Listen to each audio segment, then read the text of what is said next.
Welcome to something special. Welcome to TEDx. This TEDx event is part of a global conversation that takes place every day in every corner of the world. In schools, in theaters, in workplaces, even in prisons, people gather to hear the best ideas bubbling up in their communities. More than 3,000 TEDx events are held every year in 170 countries. It's a remarkable thing. TEDx events are self-organized under a license from TED, a non-profit organization devoted to discovering and sharing powerful ideas in the form of TED Talks. It's not TED itself, but your local TEDx team of volunteers that has done all the work to put on today's event, including booking all of the speakers. It's this team's ideas, dedication, and time that have made this possible. We really hope today's program sparks an exciting conversation. This is a day for curiosity and for skepticism, for inspiration and for action. The more you enter into it, the more you will take out. And now, on with the show.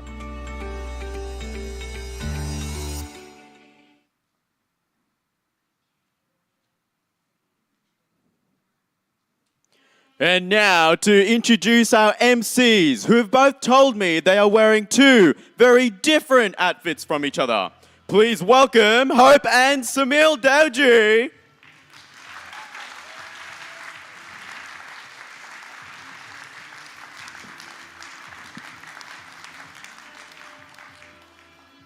Hope, that was the biggest double take I've ever done in my whole life because I thought we were wearing two very different outfits from each other. Yes, Samil, it's just that the Hawaiian shirt was such a stroke of genius that I couldn't help but copy it. So. We sound like Year 12s fighting over their formal outfits. Samil, in case you hadn't noticed, there's actually like an audience right there, and I'm pretty sure that they don't want to watch us argue about our clothes. Oh, well, yes. Hello and welcome to TEDxQT. My name is Hope.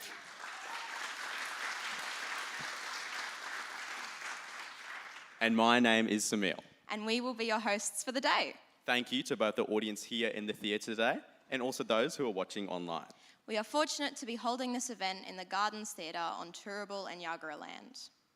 And we also acknowledge the important role of the First Nations land on which QT now stands on. We recognise that this has always been a place where lessons, stories and ideas were shared. We would like to extend our thanks to Auntie Kerry Charlton, who was unable to be here today to deliver the Welcome to Country. We appreciate all of the incredibly important work that she does for our community. Now, before we get into the juicy stuff, we would like to do some housekeeping. First of all, please keep your phones on silent, and no matter how fascinating you find the talks, please do not record them as we have strict recording guidelines to stick to. All the videos, though, will be uploaded on the official TEDx YouTube channel. Please ensure that you do not leave the theatre while our speakers are presenting. If you do need to leave, you can do so between the talks. In the event of an emergency, our volunteers will guide you to our evacuation points, which are the doors you can see around you. Also, please refrain from eating or drinking here in the theatre today, so use the times during morning tea and lunch to fill up. Also during morning tea, you'll be able to access some amazing interactive activities relating to today's events. But Samil, what actually is TEDxQT? Well, Hope, TEDxQT is all about sharing ideas, and these ideas can come from a range of perspectives, whether that is academics, musicians, or even students. Really, it just ranges from anyone. At TEDxQT, we embody the mission statement of TED, which is all about ideas worth spreading. And you can be assured that after you leave today, not only is your thinking going to be changed, but your dinner time conversations are going to be a whole lot cooler. Speaking of changing your thinking, let's play a game, everyone. So, behind us you can see an ink blot. What's the first image that comes to mind? Don't overthink it. Samil, what do you see when you look at this ink blot? I see a bat. Who agrees with me? Oh, nice. Well, that's a lot of hands, but it's clearly two large piglets standing on a beetle. Who agrees with me? I can take that. One hand is very good. I won, haha. All right, this one is over to you, everyone. So shout out what you see in this next ink blot. Exactly. Ooh, yeah, okay, yes. okay. Any more? They do have red heads, but that's cool. Lungs. Oh, Ooh. we didn't even think of that. That's pretty good. That's pretty good. That's different. Sorry? Elephants. Yeah. Look at what creative people we have in I the love audience this. today. Samil, Samil, what did we learn from this? Well, I learned clearly everyone has a different perspective, and what I see is not the same way someone else sees something. If you haven't guessed it today, our theme for TEDxQT is double take. Our beautiful logo was brought to you by designer Sam Detail. Sam is actually in the audience today, so can we please give them a huge round of applause? Yes, Sam.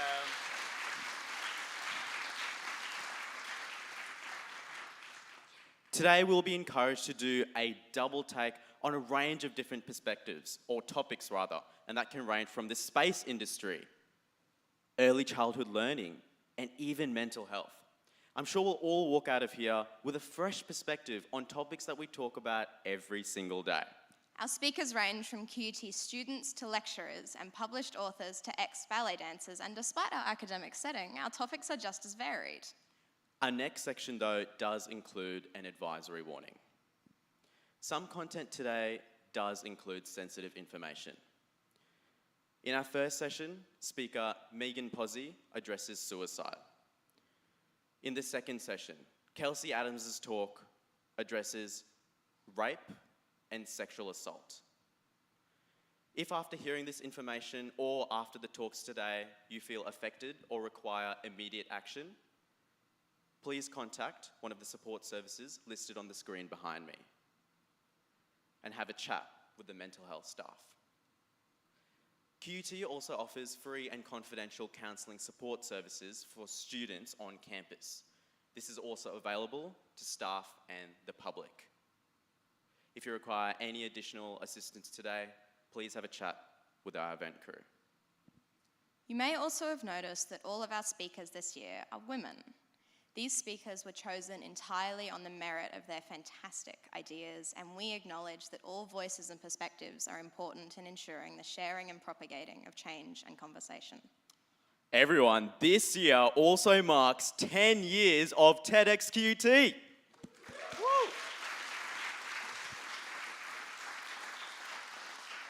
Our day will conclude with an after party, so please make sure that you stay behind to enjoy the celebration, the live music, to meet past and present speakers, and to witness the unveiling of the 10-year anniversary video project.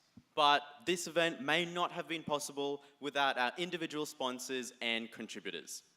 We would like to extend a massive thank you to I Heart Brownies, East Forged, Good and Fugly, Funky Foods, Almanac Coffee, The Bagel Boys, Sago, Sally Prosser, Mark Creighton, Amy Jackson, The Print Bar, Uni Promo, Words with Heart, Twisted Pair Productions.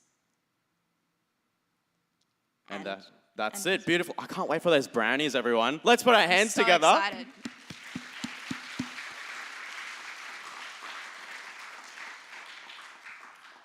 Now it is time for what you've all been waiting for. Let's begin TEDxQT 2023. Woo!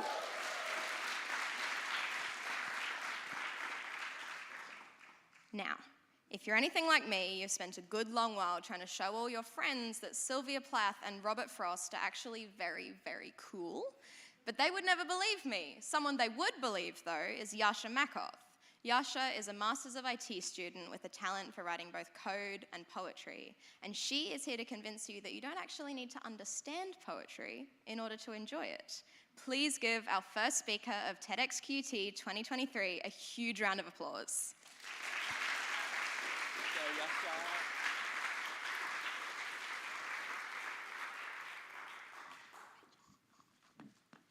There are some moments in your life you remember forever.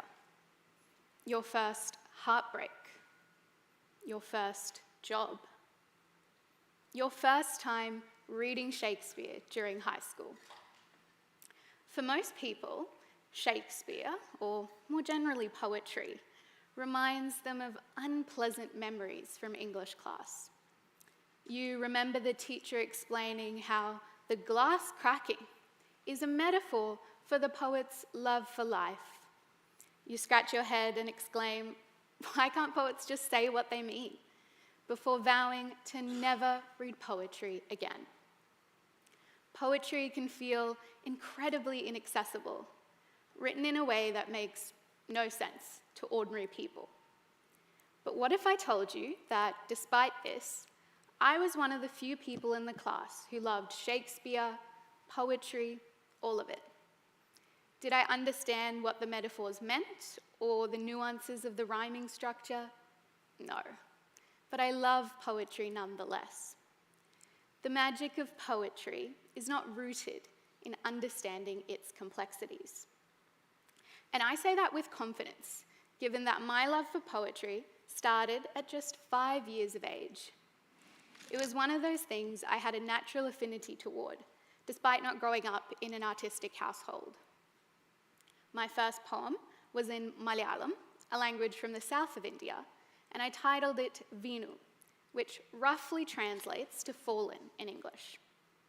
And don't be fooled into thinking that that title had a deeper meaning. The poem revolved around my mum tripping over herself, followed by my dad and me coming to save them. Over time, though, poetry became, and still is, a creative outlet for me. I view poetry as an art form that uses words as a medium for self-expression. Understanding poetry is often perceived as the cornerstone of enjoying it. But this doesn't seem to extend to other art forms. Let's take visual art as an example. I'm sure you've walked into an art gallery or museum and wandered through the various pieces on display. It's easy to decipher the meaning of some pieces, others not so much. But there is this sense of serenity when walking through an art gallery, surrounded by beauty that surpasses understanding. You don't have to understand the painting to appreciate the colors, the strokes, and the effort the artist has put into creating such a stunning piece. Music is an art form that is universally appreciated and enjoyed. You can enjoy the rhythm, the melody, and the amalgamation of sounds without listening to the lyrics. In fact, music has the power to transcend languages. While I speak Malayalam, I have never understood the lyrics of a Malayalam song. I don't need to understand the lyrics, though, to be transported by the stunning instrumentals, melodies, and rhythm. Just like visual art and music, you can find enjoyment independent of understanding in poetry. Here are 2 ways you can begin. The first is appreciating the imagery that poetry offers. Imagery provides the visual aspect to poetry. These images in your head can be as beautiful as a painting. You can see the clouds dancing across the blue sky without knowing what that metaphor means. The second is paying attention to the rhythm of a poem. There is an inherent rhythm to all poems, even in free verse poetry, which refers to poetry that does not follow a rigid structure.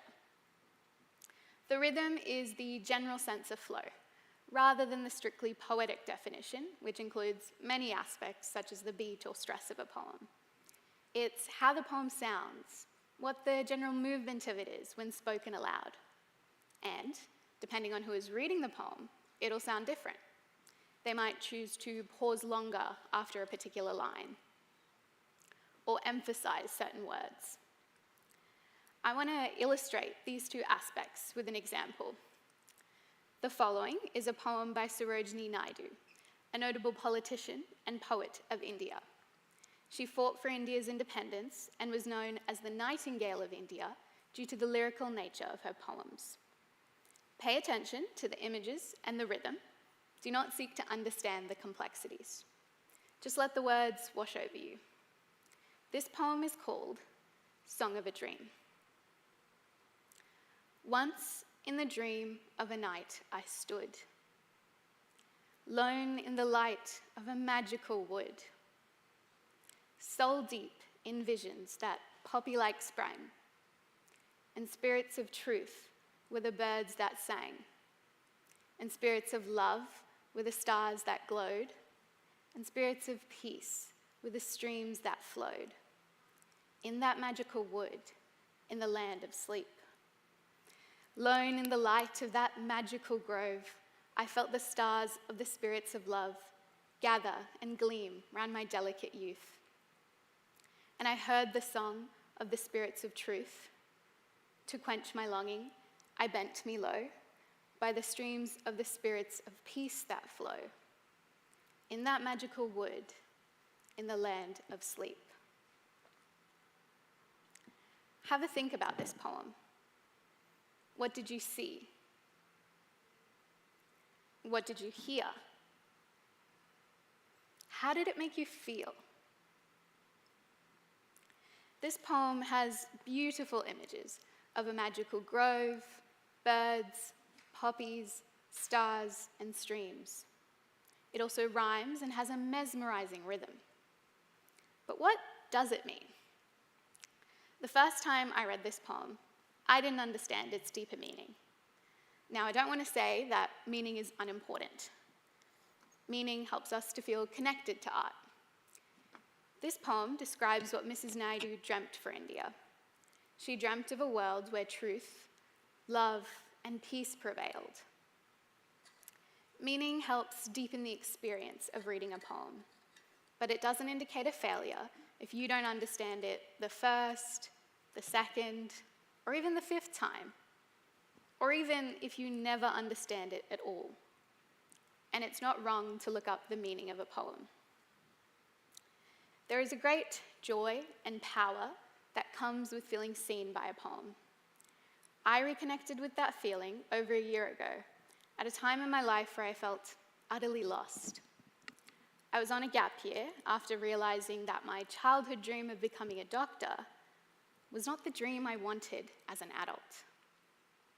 For the first time in my life, I had stepped off the well-trodden path and grappled with all the uncertainty, fear, and doubt that came with it. Fortunately, there was somebody who knew me better than I knew myself. My YouTube algorithm. It had picked up on my increased consumption of self-help videos and career advice, suggesting, believe it or not, a TEDx talk. Inspired by the talk, I purchased the speaker's book of poetry. I consumed those pages faster than any poetry I'd ever read. It felt as if they had taken my thoughts and feelings right out of my head and distilled them into cohesive poems. The fact that a stranger could articulate my feelings better than I ever could reminded me that I was not alone. And thanks to that book, reading poetry became less of a thing I did every few months and something I do every day.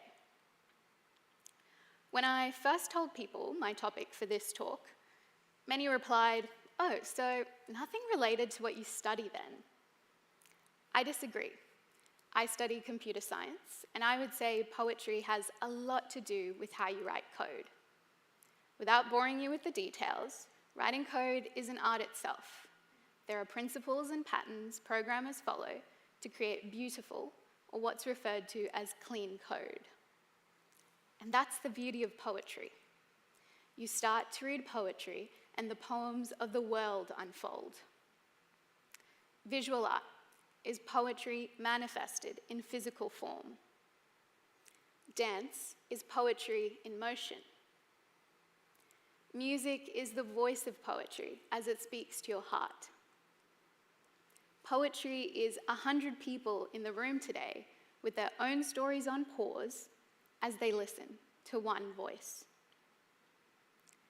Poetry can be a mirror, but it can also be a lens through which we see the world, and that is the true magic of poetry. Poetry helps us to stand still. It forces the mind to stand still. I challenge you to read a poem every day, or at least every week.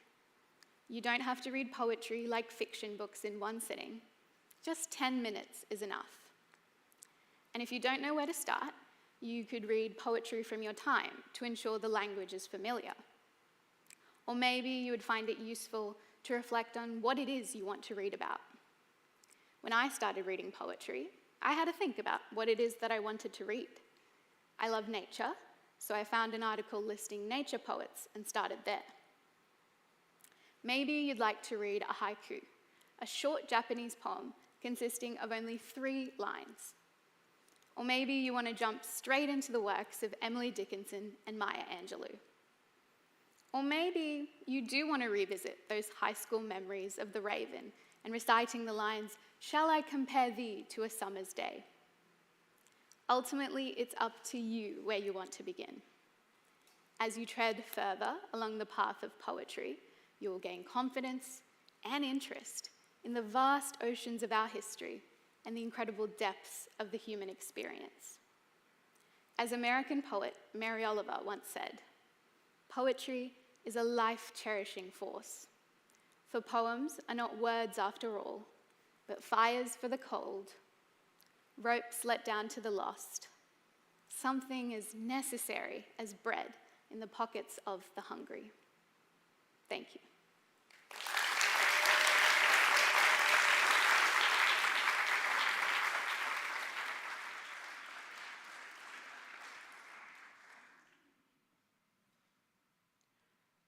What do we learn in preschool?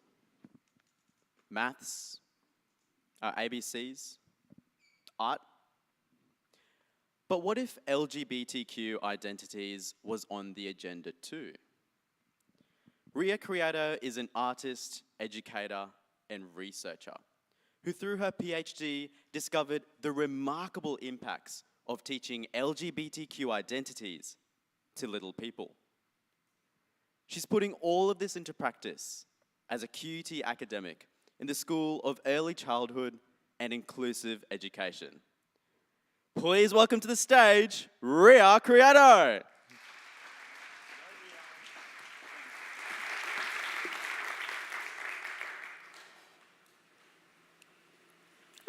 Hello, welcome. Grab some paper, have a seat. In today's art workshop, we're creating self-portraits inspired by the work of a transgender artist. Do you know what transgender means? That's how I began some of my very first art workshops, where I talked to young children about the LGBTQ+ community. Now, I know that may make some people uncomfortable. I am aware that many see queer topics in children's education as being too adult, too complex. When asked why they don't want young children learning about the LGBTQ+ community, one of the most common responses I hear from adults is, "Well, I don't want anything getting in the way of my child's innocence." What if I told you that childhood innocence isn't actually a real thing? What if I told you that childhood innocence is a socially constructed or completely made up concept? There is no way to measure your child's innocence, just as there is no way to ruin it. From the Hijra peoples in India to Two-Spirit First Nations people in North America, there has never been a time in the history of humans where people were all straight or all categorized as either male or female. Queer people have always existed, and they're all around us. They're artists, they're doctors, they're inventors, they're mothers and fathers who have contributed and continue to contribute so much to our world. So isn't it time young children start learning about them? And when I talk about children's learning, I don't just mean in schools, because children are learning all the time, right? When they're at home, when they're having conversations, when they're making art. Published research on children's learning tells us about the incredible benefits for young children when they're exposed to education that is inclusive and diverse, and that includes them learning about the LGBTQ+ community. When we erase queer identities from children's learning, we communicate to young children that LGBTQ+ individuals, or those belonging to queer families, are not valued. Children learn that there is no space for them, their stories, or their experiences when they exist outside the norm. And we must question who benefits from that, because it certainly is in young children. When children are exposed to diverse identities, like the LGBTQ+ community, they learn to think critically whilst learning to recognize and value and accept others' differences. We end up with children who are more empathetic, more understanding, and more accepting of others, and often of their own identities as well. So it's not just queer children who benefit from this, but all children as they begin to see the value in diverse identities whilst learning about tolerance. But how do we talk to young children about diverse identities? How do we do so in a manner that is age appropriate so that when young children are learning about the LGBTQ+ community, it's not really any different to how they learn about history or geography or science? As an artist and educator, this is something that I've spent a lot of time exploring through art workshops, in my PhD research, and in my professional work. In 2018, I first began talking to young children about the LGBTQ+ community. These art workshops took place in New York City and were designed for children aged 5 to 10 years old. I would often begin by showing an artwork by an LGBTQ+ artist, which is a really great way to introduce young children to queer narratives. We would briefly discuss the artwork and the artist, and inspired by this, children would create their own artworks that reflected themselves and their own identities.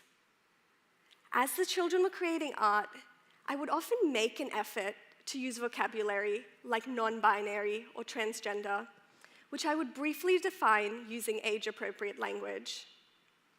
I remember this one time, these two young children, siblings, came up to me, and I said, "Hey, here's what we're doing in today's art workshop. We're creating self-portraits, and we're learning about the work of so-and-so artist, who's a transgender artist. Do you know what transgender means?" "No, what does that mean?" they said.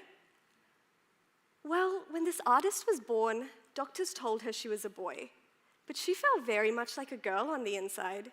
So now she lives her life as a girl." These two young children looked at me and very casually said, "Oh, okay, cool." That was it. It was as if it was so easy and simple for them to understand. I could not believe it. About a year after that, I began writing and illustrating my first children's picture book with the intention of exploring how books might support young children in learning about queer narratives.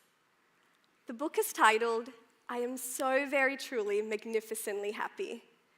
It teaches young children about queer families by showing them that families can look so different.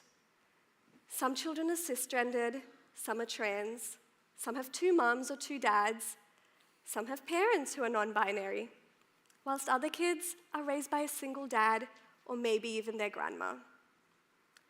Children would read this book prior to participating in my art workshops, which created space for conversations on bullying and tolerance. Did you know that sometimes people are really mean to others because their families look different? I would often ask the children. "No," was the response I got from most of the children I spoke to. And so I'd use an inquiry-based learning approach, where I'd ask children open-ended questions to facilitate critical thinking. I would ask questions like, "How does that make you feel? What would you say to someone who is being mean to another person because their family looked different?" In response, the children that I worked with came up with some really powerful messages that they incorporated into artworks. I wonder, what would your artwork say? "It's okay that you're different. Just be yourself. Happiness plus love equals equality. Colors are for everyone, and pink is not just for boys. It's okay for boys to have pink hair." All of these responses came from children in different workshops in different locations. Some children ripped up paper to create collages, some swirled paint across their page to create stunning portraits, whilst this one kid showed up with a pizza box, which he transformed into a very powerful activist poster. But it did not matter what artworks the children were creating or what materials they used. What mattered was the conversations they were having, the questions they were asked, and the thinking it evoked. The open-ended questions provided space for children to think critically, whilst allowing them to explore their own abilities to be tolerant and accepting. There were no wrong answers to these questions, just simply answers that made them think outside the box. Throughout these workshops, I shared with young children factual information about the LGBTQ+ community. So instead of a space in which they were told queer people are either good or bad, they were allowed the space to form their own thoughts and their own ideas. And what I realized was that more often than not, these young children developed increasingly tolerant attitudes towards those who were different to them. The children at my workshops taught me about their ability to be tolerant and accepting, more so than most adults. They taught me that they appreciate the space to take part in conversations, otherwise reserved for adults. They taught me that it was relatively simple for them to learn and understand diverse identities. And most importantly, they taught me that there is, in fact, plenty of space for LGBTQ+ narratives in children's learning.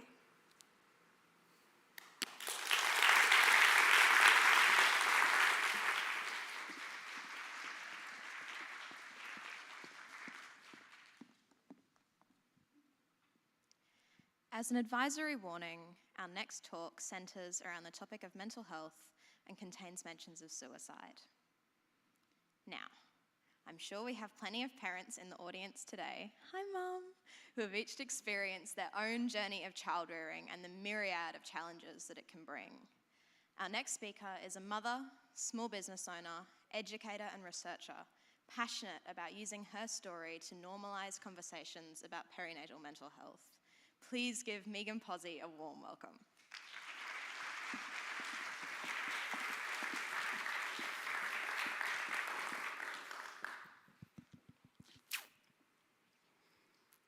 It's supposed to be the happiest time of your life, having your first child.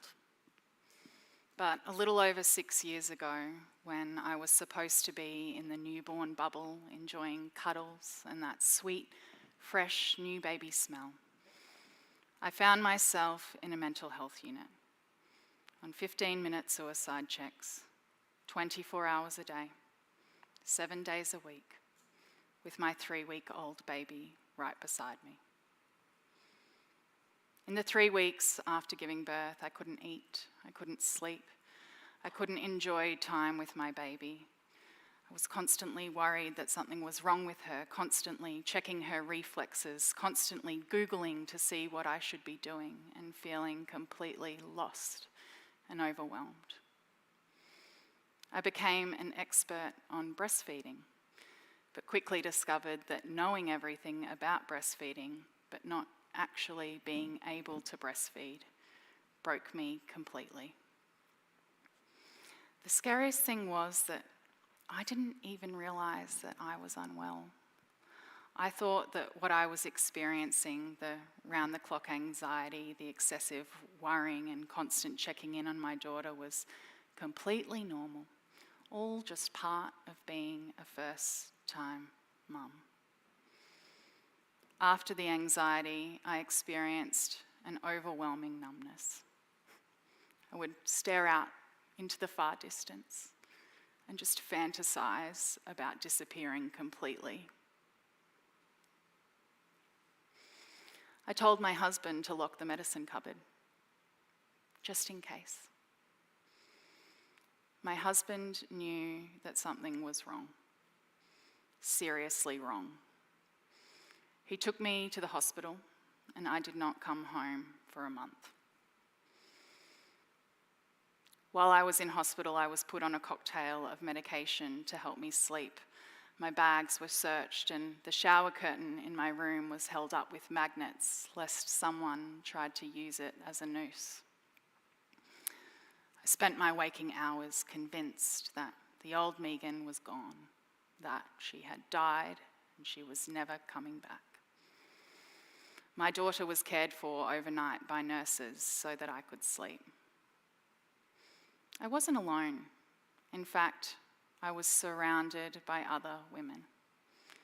15 other women and their babies were on the ward with me. Evidently, I wasn't the only one for whom what was supposed to be the happiest time of their life was proving anything but. It was truly the worst experience of my life, something I would not wish on my worst enemy. But would I change it if I could? If I could turn back the clock? No. No. And now, 6.5 years since my hospitalisation, and with 2 happy and healthy children at home, I've grown to become thankful for the experience that Nellie took my life. Now, it might surprise you to hear that I'm thankful for such a horrible experience, but it turns out that for people like me who have experienced trauma, nearly half of us report some positive changes in our lives as a result. For me, it's taught me a lot about trust. I didn't realise it at the time, but when I was at my most unwell, my mind, my thoughts, and my feelings simply could not be trusted. I didn't know what was best for me, but other people did. And while my hospitalisation and illness was truly terrifying, 3 years later, I decided to do something arguably even more terrifying: have another baby. And so when I decided to do this, to fall pregnant and have another child, I made a conscious decision to outsource my trust and decision-making to the people who did know what was best for me the first time around. My husband, my psychiatrist, my psychologist, my obstetrician, and my paediatrician. If they told me to sleep, I slept. If they told me to take medication, I took it. And if they told me that I was doing a good job, I believed them.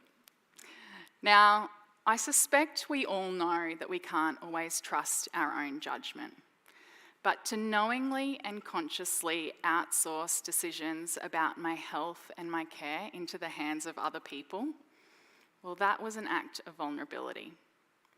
And it turns out that I was right to trust them, because when I gave birth to my second child, a beautiful baby boy, I did not become unwell.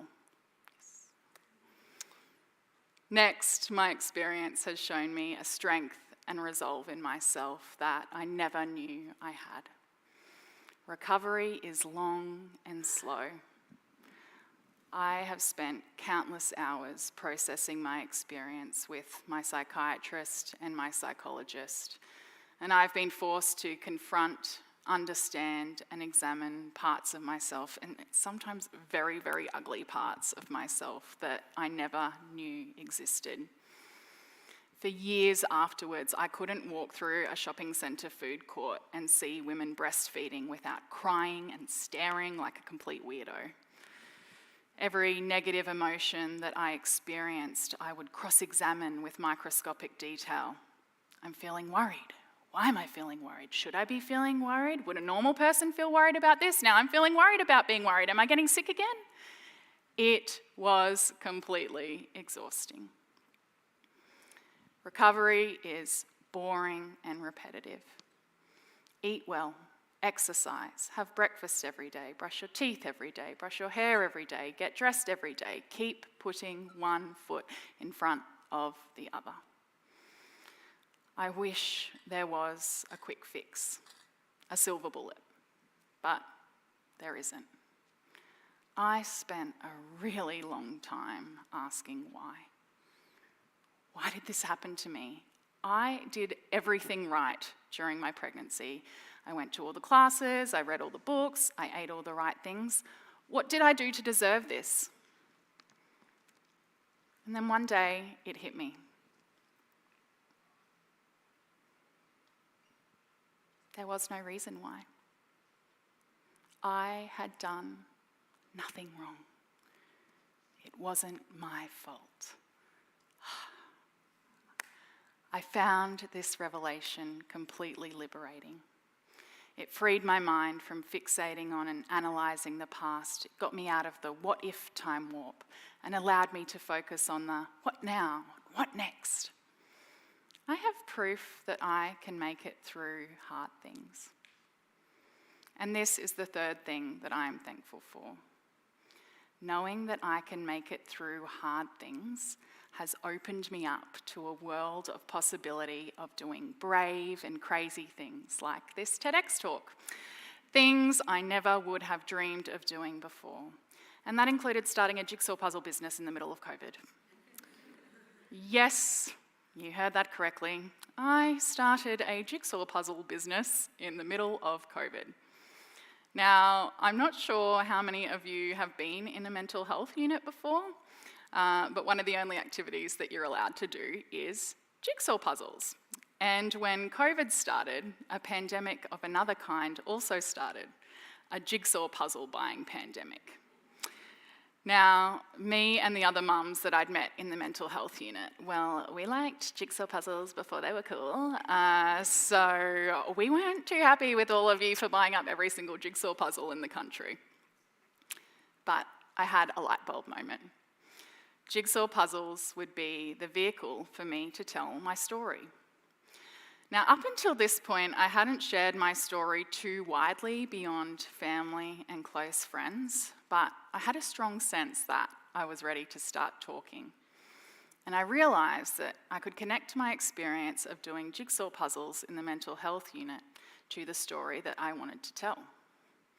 Now, at this point, it's probably worth noting that I had exactly zero experience in product design or importing or starting and running my own business, but my life in the preceding few years had been quite the adventure, so I thought to myself, oh well, why not? Now, starting a business meant committing to sharing my story. My worst moments broadcast to friends, strangers, colleagues. Would I be judged, ridiculed, treated differently? Would I lose my job? I shared my story on my website, on social media, and on the puzzle boxes themselves. I hand-wrote thank you cards to every single person who bought a jigsaw puzzle from me. And I'm happy to say that I experienced nothing but an outpouring of love and support. Strangers shared with me, I just wanted to tell you how much I loved doing my jigsaw puzzle. Since my son died, I've spent many hours doing jigsaw puzzles to help with my grief. And your puzzle helped to ease my sadness while I was concentrating on finding the right pieces. A colleague told me that she'd sought out therapy for the first time, that I was the first person she'd ever seen speak openly about their mental health in the workplace without being punished for it. Friends cried with me. I sold thousands of puzzles. And I donated part of the proceeds to support the 1 in 5 women and the 1 in 10 men who are impacted by perinatal mental illness in Australia every year. Caring for myself first was the best thing that I have done for me and my children. My daughter was with me through the darkest days of my life. She never left my side. We can get through anything together. My son is a little healer and peace bringer. I'm a really good mum. I think the old Megan did die in that mental health unit. But she came back, stronger, softer, kinder, more vulnerable, more thankful, more intimate.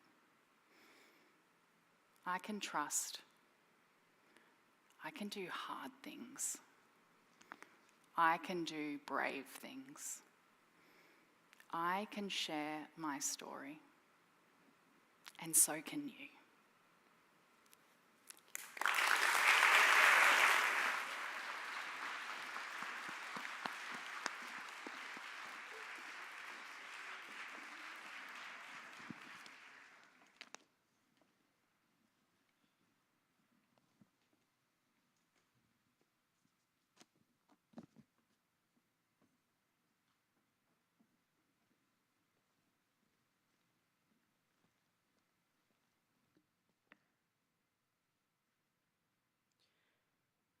How well do you know the person sitting next to you?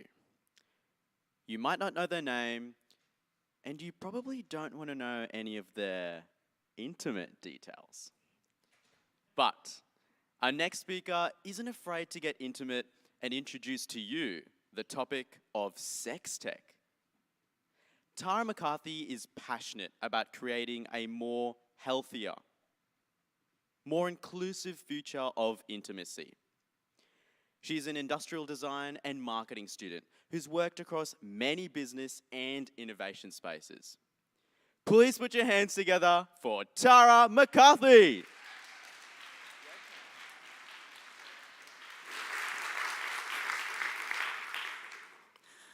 Well, this is my vibrator.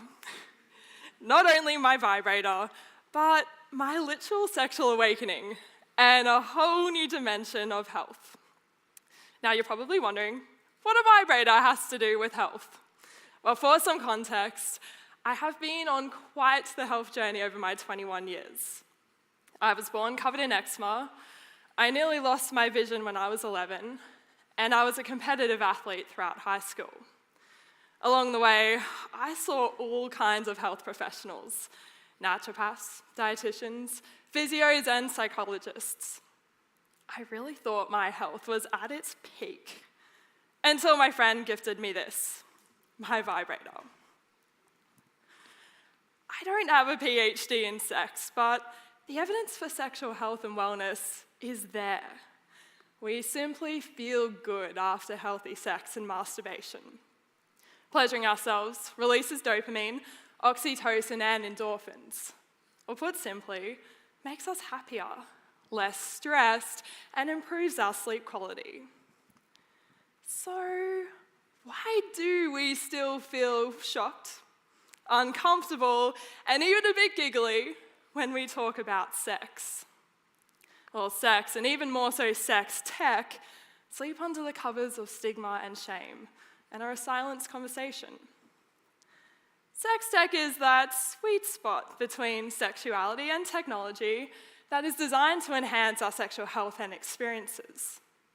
But it has been born into a world where pleasure is considered indulgent and sex is considered shameful.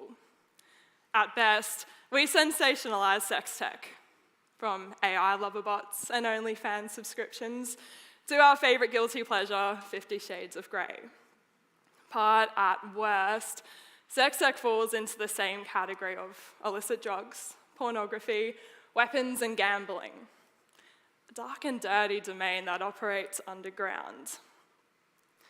Someone who is unapologetically shedding light on this $30 billion industry is the global sex tech leader, Brian E. Cole, the Sarah Jessica Parker of the sex tech industry.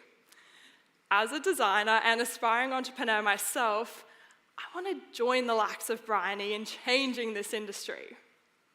An industry that is about to climax. We are experiencing the foreplay of the next sex revolution. The technological advancements and shifts in attitudes towards sex are already here and will only continue to evolve. By designing sex tech for positive and healthy sexual experiences, this largely untapped market can redefine health and the fundamental human experiences of intimacy, pleasure, and connection.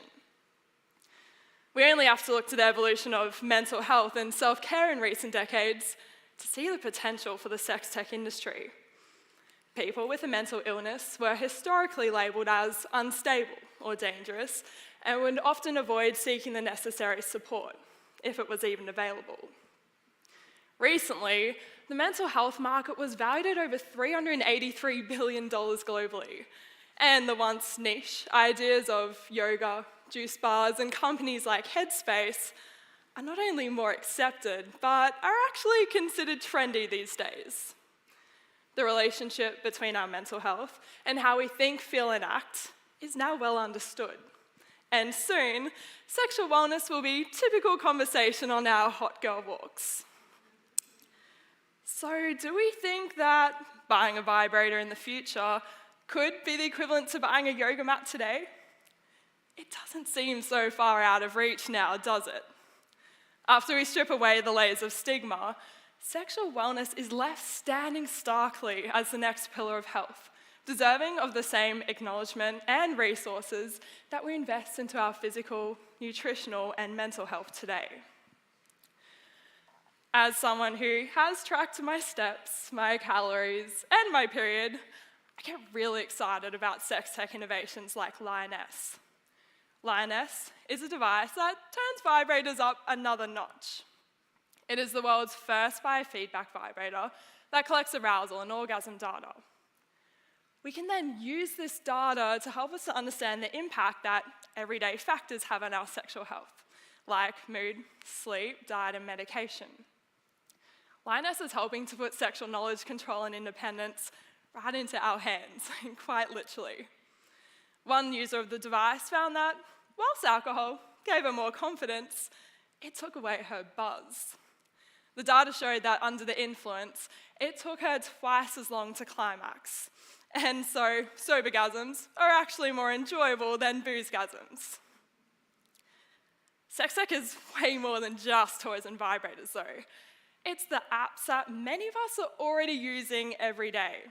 The cultural norm, you could say, for my generation.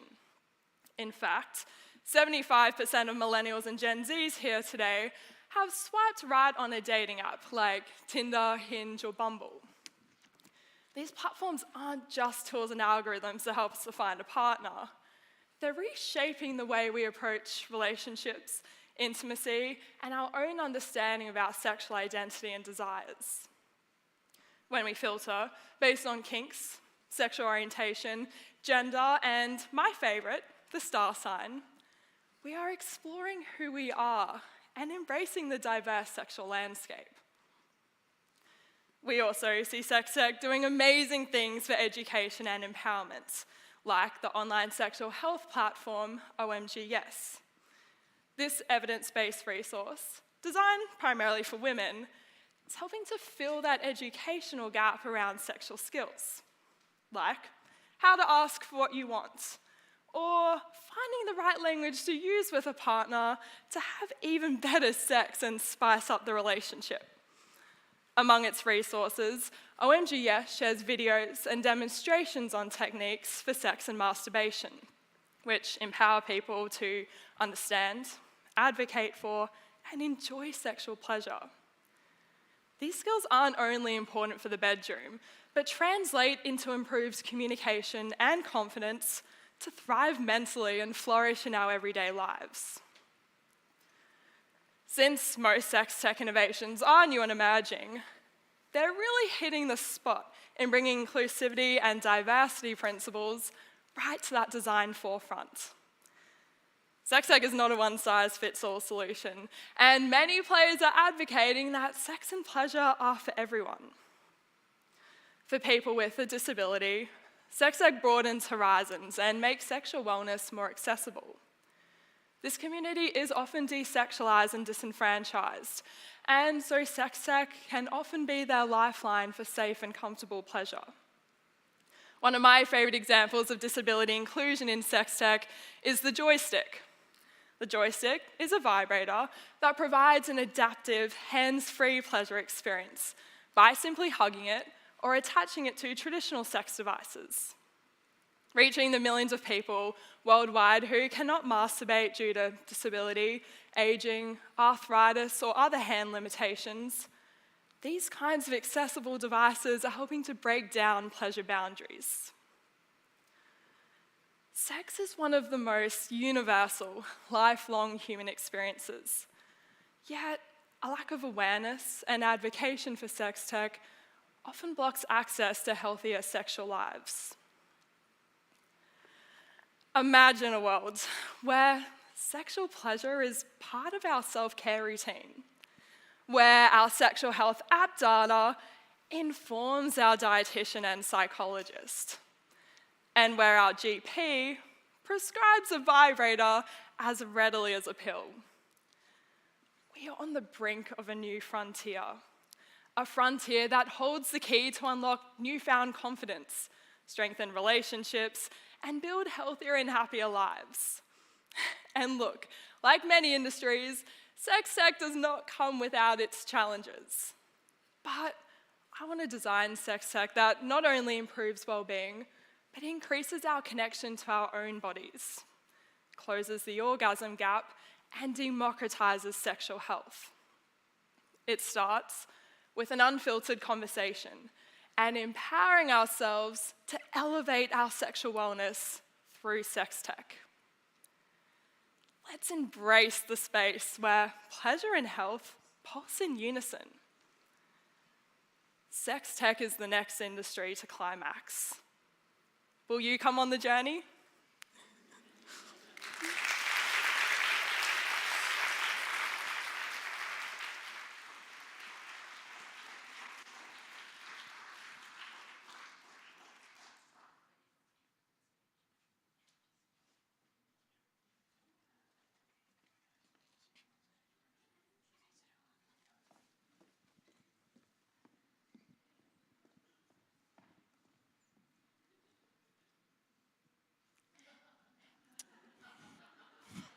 Thank you so much, Tara. It is my pleasure now to introduce our first performance of today.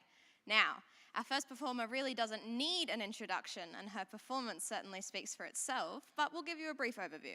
But before we give you a brief overview, because we're waiting for something to brew with this performance. Yeah, so let's do some reflections, Hope.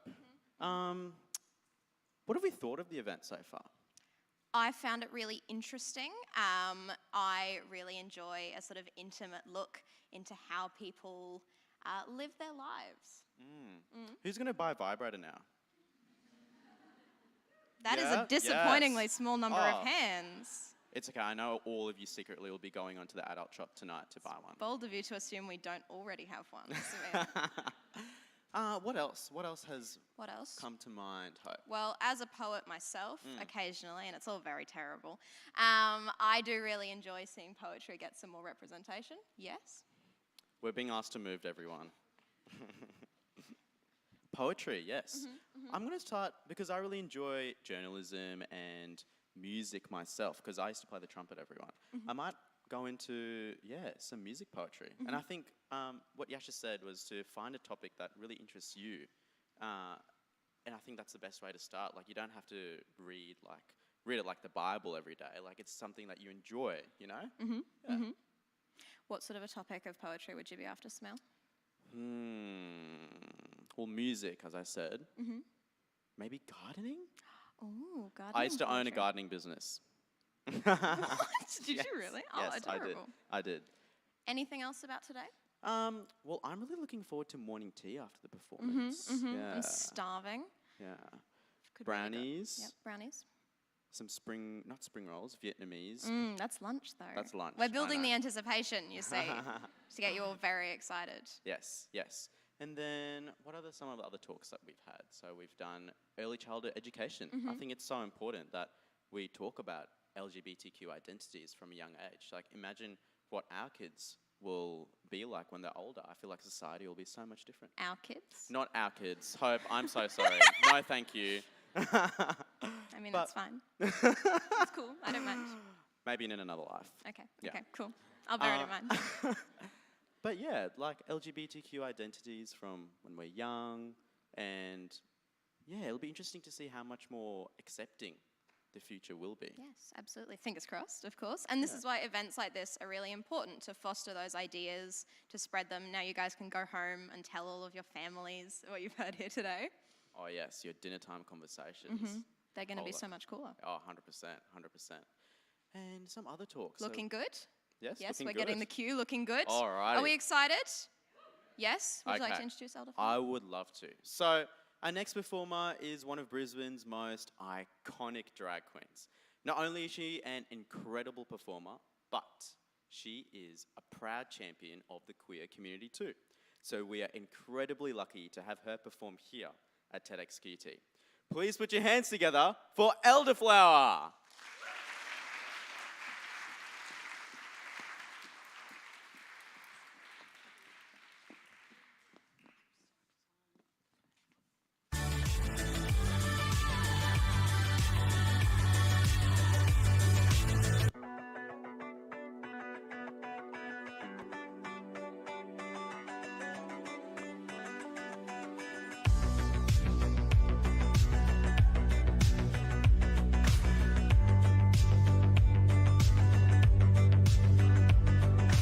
Midnight, you come and pick me up, no headlights. Long drive could end in burning flames or paradise. Fade into view. Oh, it's been a while since I have even heard from you.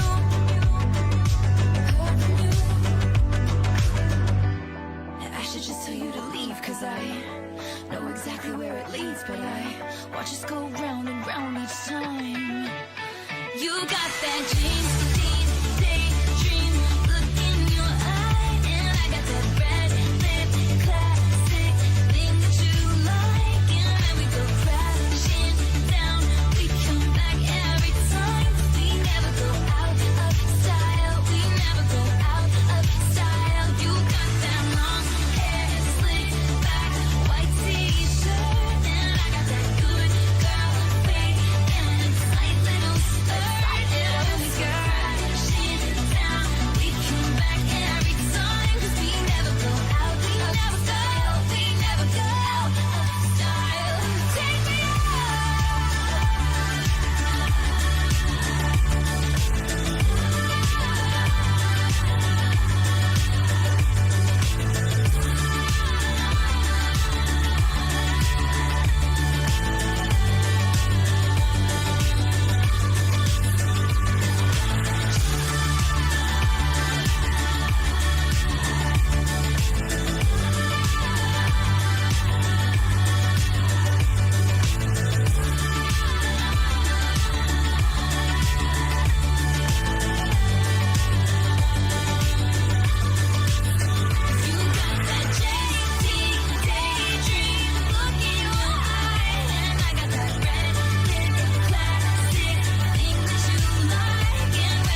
shake, shake, shake.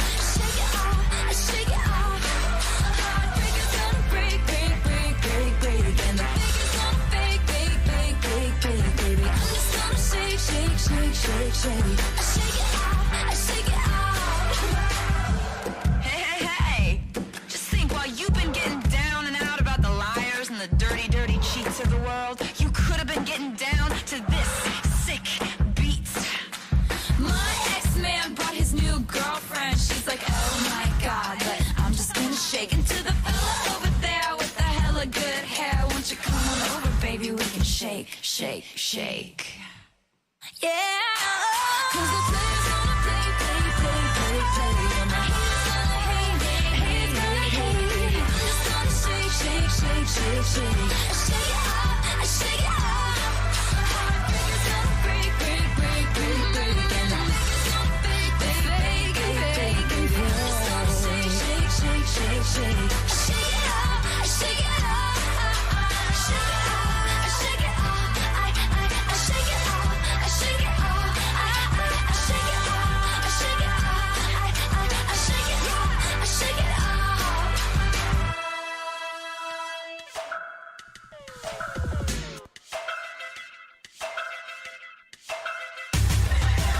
Looking at it now, it all seems so simple. We were lying on your couch. I remember. Ooh, your neck was hanging from my neck. The night we couldn't quite forget when we decided to move the furniture so we could dance, baby, like we stood a chance. Two paper airplanes flying, flying, flying. And I remember thinking, are we out of the woods yet? Are we out of the woods yet? Are we out of the woods yet? Are we out of the woods? Are we in the clear yet? Are we in the clear yet? Are we in the clear yet? In the clear yet? Good. Are we out of the woods yet? Are we out of the woods yet? Are we out of the woods yet? Are we out of the woods? Are we in the clear yet? Are we in the clear yet? Are we in the clear yet? In the clear yet? Good.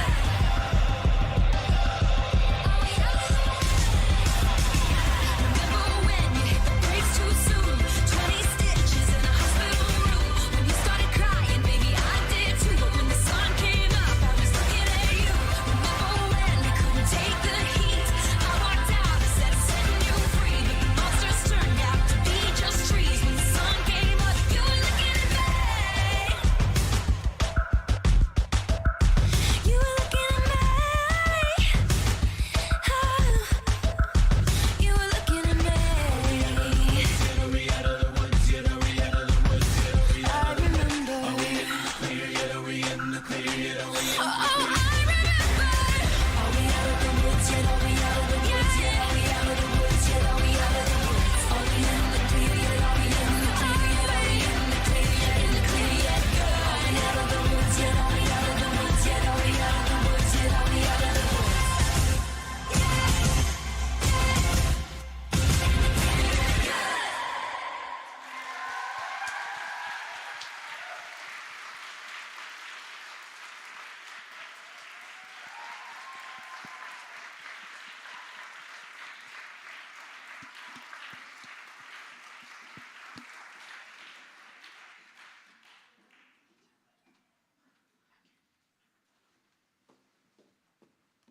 What a stunning performance from Elderflower. Can we please give her and her team another huge round of applause?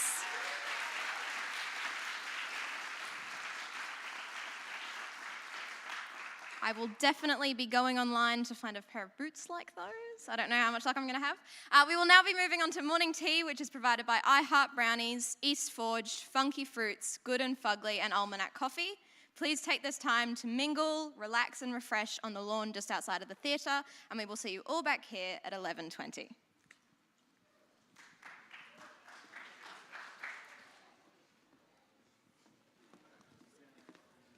Woot woot.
So we're recording a bit of crowd reaction shot.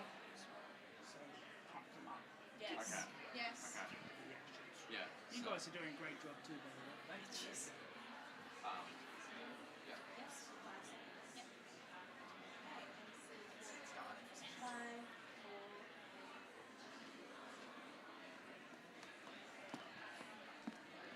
Welcome back, everyone. I hope we're all highly caffeinated and comfortably full of brownies. I know I am. Let's put our hands together for session 2.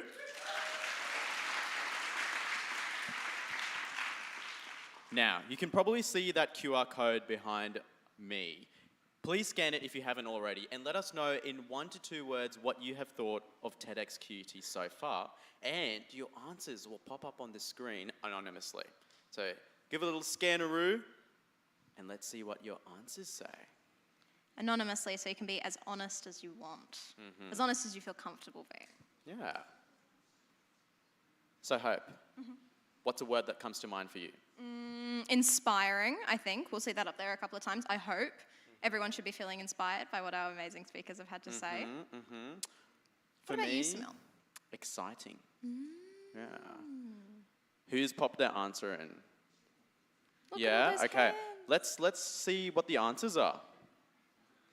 Let's see them pop up on the screen. Ooh, okay. What did I say? Inspiring. Do we feel inspired, everyone? Yeah. Amazing, thought-provoking, yes. Awesome.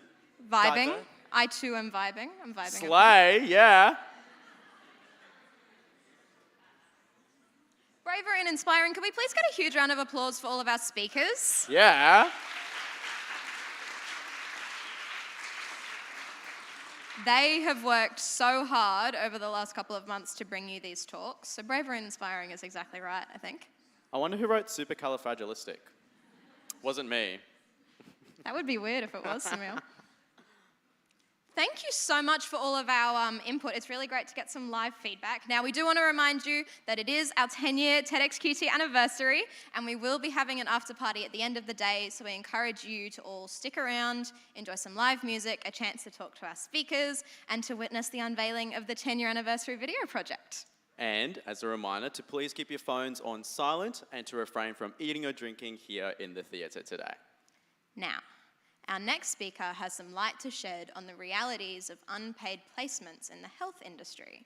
Yash Jayachandran is in her final semester of a Master's of Psychology. She is passionate about improving financial literacy and equality within disadvantaged people in the healthcare industry. Can we please give Yash a huge round of applause?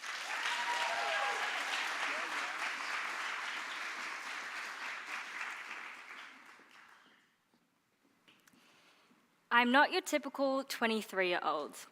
I stay in every weekend, eat frozen fruit instead of fresh, and honestly, I couldn't tell you the last time I went out for a coffee or meal with my friends.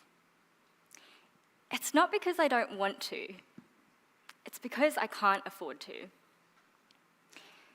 Raise your hand if you're feeling the pressure from the rising cost of living. The cost of living has soared, and everyone is feeling the pinch. Now, I want you to imagine working the same hours that you do right now, but your income was slashed in half. What would that feel like? In the healthcare industry, many of our essential professions, such as psychology, nursing, and social work, require students to take on mandatory unpaid placements.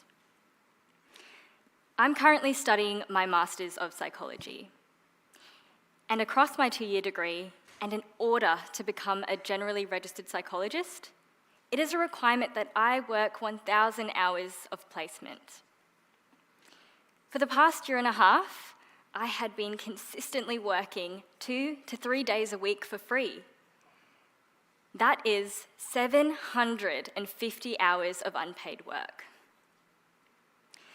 There is no denying that placements and our supervisor support is essential for our learning. But when I'm on placement, I'm not just in the corner observing. I'm allocated my own client load, responsible for client admin, session planning, treatment, diagnostic formulation, detailed record keeping. all in addition to conducting the appointment itself. I cannot stand here and ignore the crippling impact unpaid placement has had on the mental and physical health of my friends. I cannot help but foresee the financial repercussions of this training model for healthcare students, and by extension, women. And I will not ignore the impact it has had on me. We're all familiar with the broke student narrative.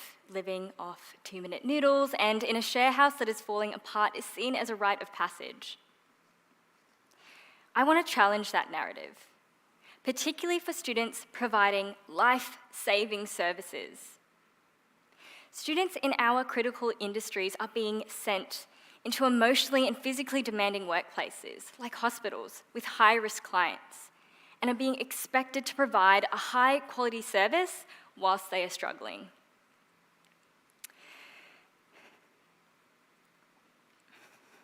Line, please.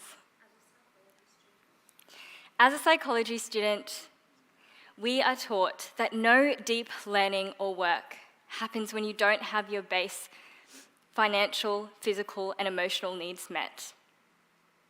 How are we expecting students to provide these services for free, day after day, while trying to balance their own physical mental health, full-time study, and part-time work to make ends meet? There are simply not enough hours in the day. Students' cost of living concerns are being dismissed and justified by this estranged idea that a student's low income is offset by their low expenses. Whilst this may have been the case in the past, it is no longer a reality for students today. Wages and government supports have stagnated, whilst we have seen exponential increases in the cost of rent, food, healthcare, and education. Now, on top of this, I've had to pay $830 in professional registration fees to provide these services, and hundreds more dollars towards vaccinations, hospital parking, and professional clothing. So considering these costs and the reduced capacity to earn a livable wage, students from low-income, diverse, and First Nations backgrounds are being disproportionately affected here. These students are putting themselves through university to empower themselves, improve their financial prospects, and to help their community. But in return, they are being left further in debt, disillusioned, and burnt out before even entering the paid workforce.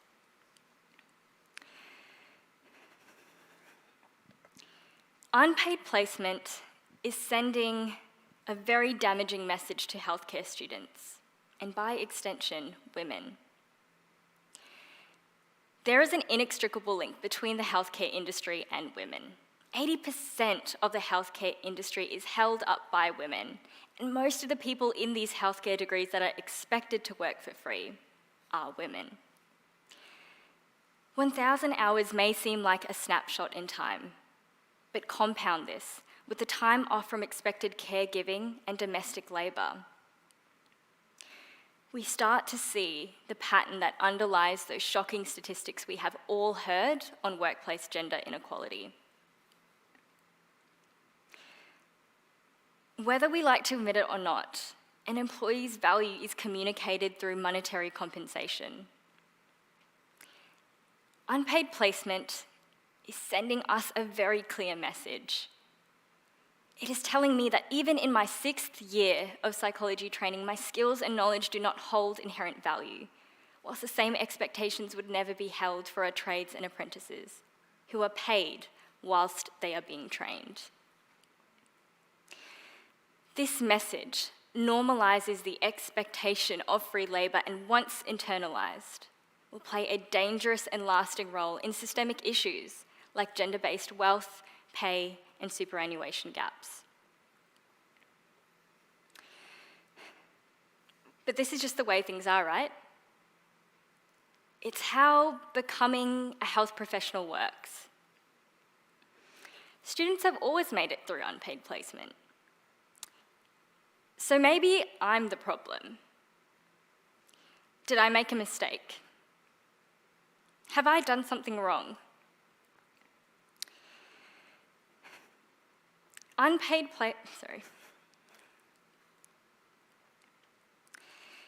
if I don't make it through and I don't belong, is my only option to leave? Unpaid placement forces students to internalize and blame themselves for the truly traumatic experiences they suffer throughout.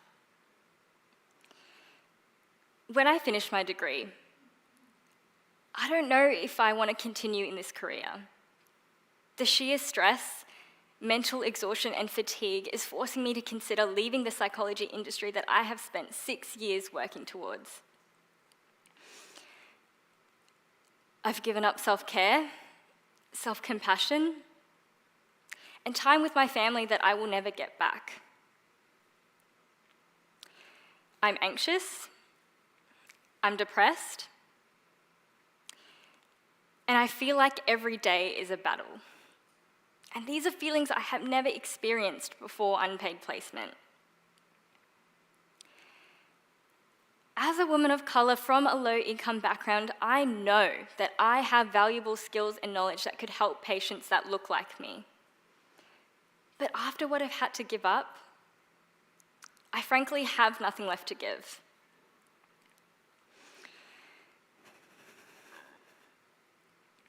This profession is built on the ability to communicate, to be compassionate, and to empathise.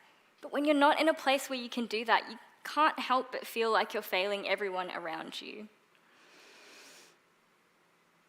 Although the last 2 years have been stressful, I've had some incredible experiences during my time studying and working. I've found joy in the moments that I made a difference, particularly when working with culturally and linguistically diverse people. But I need to know that my work is valued, and I deserve to be compensated accordingly, whether that be through paid placements that follow an apprenticeship model, stipends through university, additional supports from the government, or perhaps a revision of placement requirements altogether. Placements need to be realistic so students can learn whilst maintaining their well-being. These students are our future. They are our healthcare professionals in the years to come. They take care of us when we're most in need. So it's time we start taking care of them. Thank you.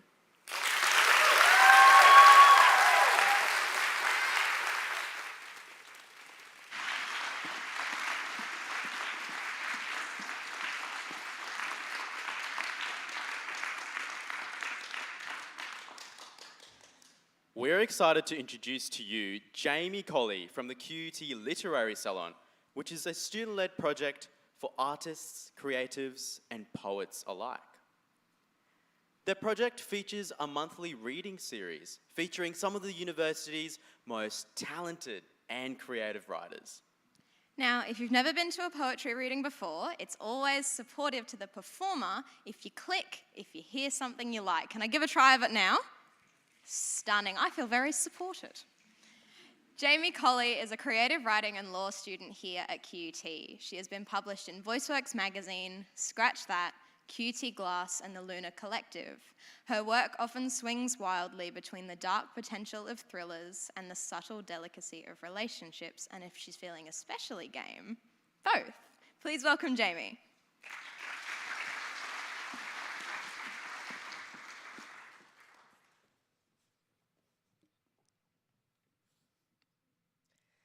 My first poem is called An Ode to the CWA Ladies, and for anyone who doesn't know, CWA is the Country Women's Association. There is something about a cake that makes CWA ladies froth at the mouth. Their shaky, wrinkled hands itch to fill a cake batter with sultanas, even though we all know that's blasphemy to the cake god. and I will have to discreetly spit out the yucky fruits into the palm of my hand, coated in saliva and cake crumbs, and hold them in my fist for an hour, while the CWA ladies discuss their grandchildren and how little Susie is all grown up. And how she and I are so close in age, and that we basically grew up together, and that she'd be in town next week, and I'd have to say hello, even though I've never met Susie. And we did not grow up together, and saliva is starting to drip from my clenched fist. These are the same ladies who tell me I've gotten just a bit fat before stuffing my cheeks with sultana cake and discussing how my mum can get funding to send me to boarding school. They meet in small halls or in quiet churches like tiny ninjas and cry for women, burn for women, yell for women, for as many that stretch across this Australian plain. The word fragile does not line their spines. They have survived floods, droughts, husbands, put out a bushfire, and maybe started their own fires a time or two. When Linda had her baby, they took turns cooking meals to take over. They spoke to her, checked her cesarean scar, brushed her hair, and knitted woolly beanies for the baby. When Sheila was run over and reversed over by the copper's son outside of the pub last Friday night, the CWA ladies mended her scrapes, taught her how to use a .22 rifle, and helped pick out her name for her new bull terrier, Rosie. When I told them that the bruises on my arms were from the magpie that lived in a gum tree near the house on the corner, they baked a cake filled to the brim with sultanas and took it to the house of the boy who actually hurt me. At the next meeting, each woman told me that they spat in the batter. These old cracked nurses, old bushwives, gillaroos and cockies, who have sewn their own wounds back together with the same needle and thread that won them first prize in needlework at the local show. They are some of the first women who taught me that mothering is not just to your own child. And while the droughts and fists and floods will still batter the women in these small towns, and the CWA ladies won't be able to save them all, I recite the pledge hand on heart, through country women, for country women, and will believe truly that God is a woman.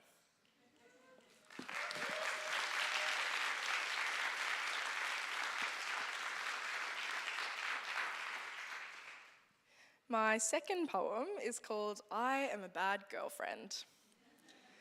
I think maybe I am bad at loving people. My high school boyfriend Lachlan called periods gross, so I finger painted bloody love hearts on the walls of his bedroom. My situationship Laura said I wasn't feminine enough for her, so I suffocated her in pink chiffon and bedazzled her lifeless eyes. My friends with benefits Tom gaslighted me after I questioned our relationship, so I blew up his car. My one-night stand Alex from Tinder pinched my tummy fat while I stood in my lingerie and said that I probably needed to lose weight, but it was okay. He liked bigger girls. So I stood on the end of his bed and dove my elbow into him like on WWE. My most recent ex, Josh, cheated on me with Stacey from the club and then blamed Stacey. Oh, she seduced me. So Stacey and I started a female identifying cult where Josh was Satan. Everything ended in flames, especially Tom's car. And I would wander home from their houses, retracing old paths like a finger sliding down a pelvic bone. I'd unlock the door, pour a glass of champagne, a celebration, lie in the bathtub and hum in time with the sound of my vibrator, my tummy pouring over the bubbles. My mother would call, "Would you just let someone love you?" As if I had excluded her as well. Maybe I am bad at loving. What is it that they say? Love is all about sacrifices. I slaughtered a goat for a girl once. She said it wasn't enough. But it's enough for a god, I said. She left like that meant nothing. I knew what she wanted though. She wanted me to offer myself up to the altar, lay naked with my own neck slit while she cried over my corpse. Everyone wants someone to die for them, but I don't want to die. And while the walk home from an ex's house is always lonely, the hurls of their insults twinkling like a wind chime in my ears, bitch, psycho, fatty. I think of my soft belly and its rounded edges, my lips on a cool glass of champagne, the feel of my own orgasm bubbling in my body, and I think no one could love me like this. I'm good at loving myself, and that is even more rare, more wanted than being loved by others. So when my mother asks, why won't you let anyone love you?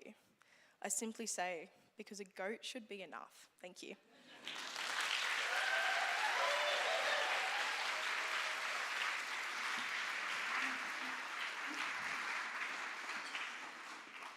Excellent clicking, everyone. Great job.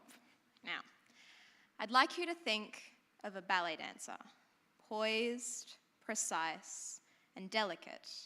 Tamara Zervis, former ballerina for the Queensland Ballet Company and current PhD student, argues that there is so much more to ballet. While the dancers in their exquisite tutus may appear restricted and rigid, ballet actually has the capacity to offer us a much deeper connection to ourselves and to our bodies. Please give Tamara a huge welcome.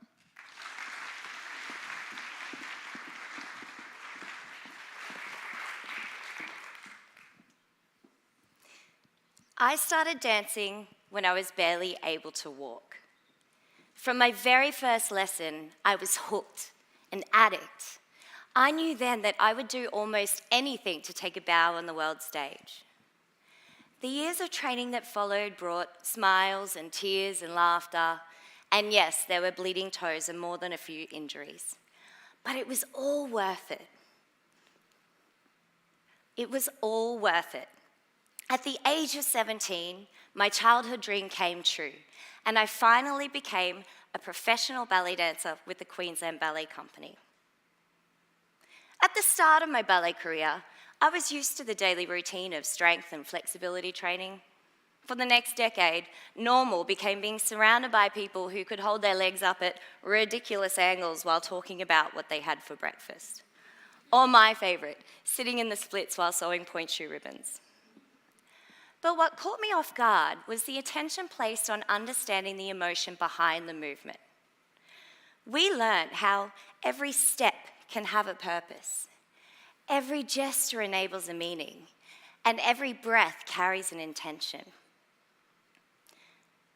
Although I gave up the stage a few years ago, I kept the point shoes and I used them to share my passion more broadly. I started teaching community classes that give adults the opportunity to learn ballet recreationally. What I love about teaching adults is the maturity and the range of life experiences that they bring into the classroom. My wonderful students come from all different backgrounds, abilities, and stages of life.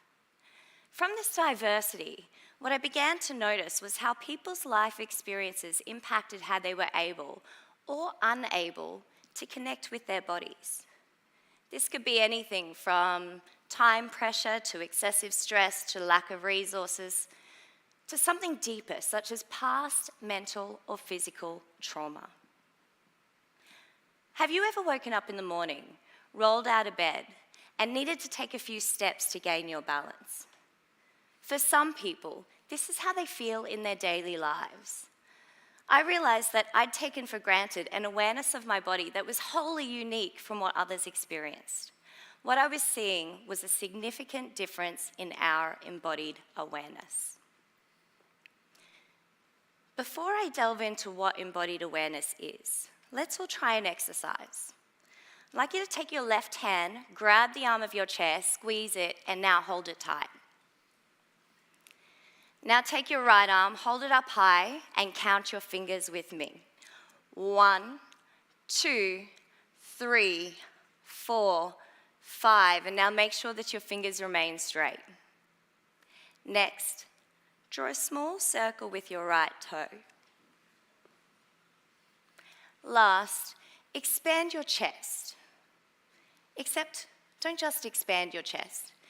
Expand it proudly like you just won the Nobel Prize. Is your grip still tight on the chair? Are your fingers still held straight? You haven't dropped your elbow, have you? And are you still lifting your chest like you won the Nobel Prize? Okay, you can relax now. Let's talk about the physical aspect of embodied awareness first. You will just experience firsthand how difficult it can be to maintain coordination and awareness of multiple parts of the body at once.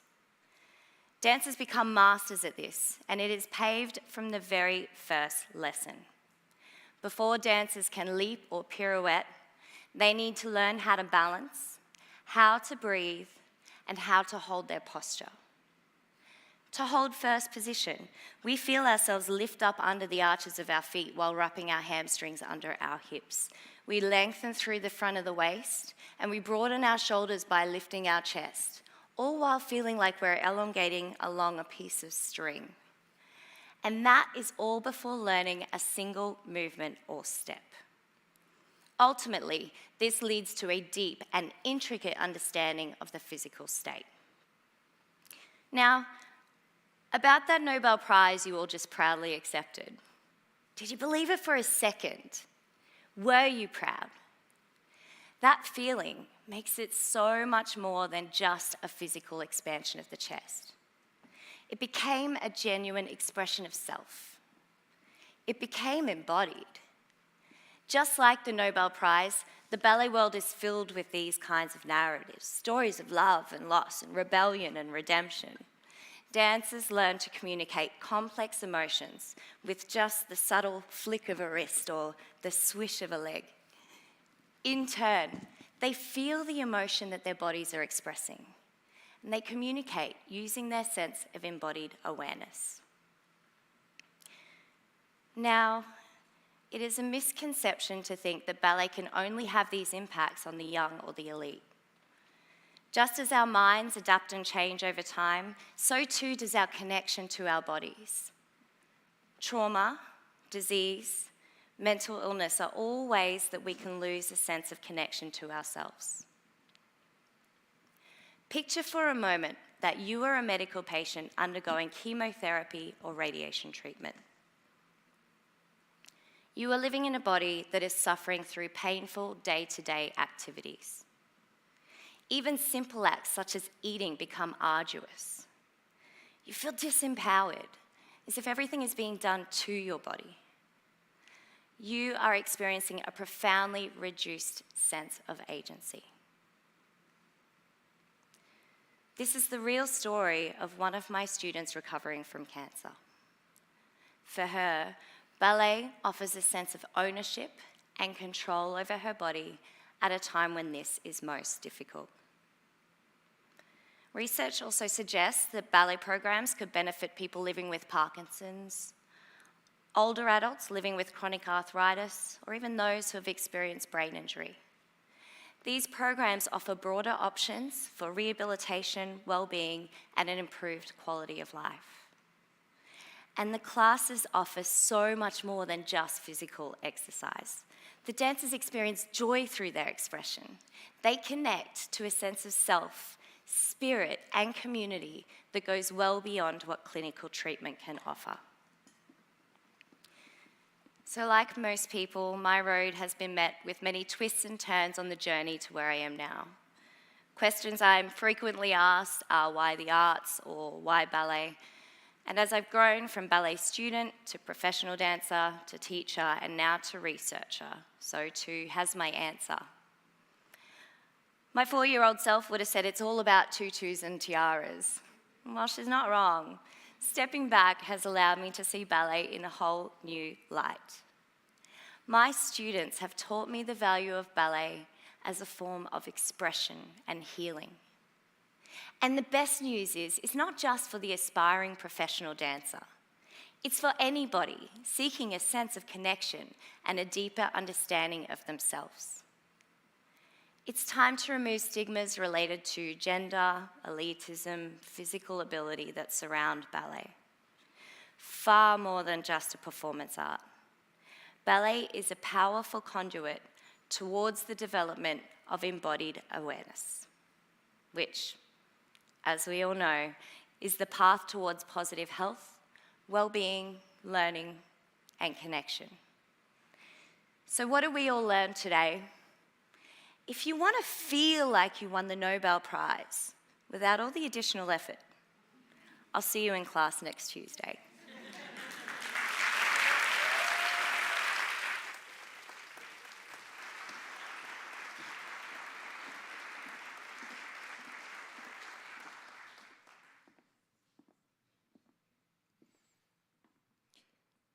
As an advisory warning, our next talk centers around the topics of sexual assault and rape.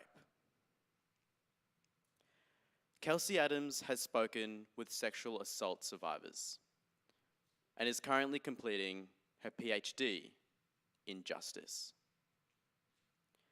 Her research aims to understand why and how sexual violence survivors label their experience. Please welcome to the stage, Kelsey Adams.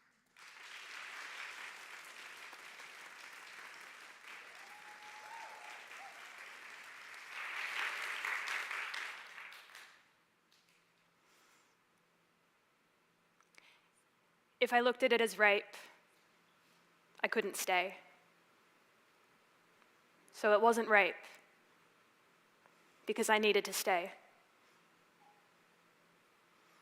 It wasn't violent. It wasn't, but I was crying and I said no, and I told him to stop, and I tried to stop his hands, and then I just froze.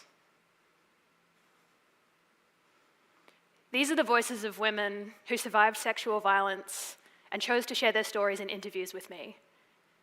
As a criminologist, I wanted to answer a fundamental question: how do people come to understand an experience as violating and traumatic as rape? Sexual violence is distressingly common, but we know from the research that many rape survivors don't call their experience rape. Among survivors who are women, the acknowledgement rate is about 40%, less than half. Among male survivors, that rate is even lower, around 20%, or 1 in 5. What's going on here? We have this narrative that a rapist is a stranger in a dark alley. He is a violent criminal who suddenly and brutally attacks an innocent victim. She is not doing anything wrong, she is simply in the wrong place at the wrong time. He is undeniably a monster. After the attack, she is traumatized and devastated. In my field, we call this narrative the real rape script. A script is a kind of mental model or a cultural idea about how a thing usually goes. This is the script that we have for the kind of rape we consider real or legitimate. Whenever someone says, it wasn't really rape, this is usually what they mean. This script also relates to ideal victim theory, this idea that there are correct ways to be a victim that are morally above reproach.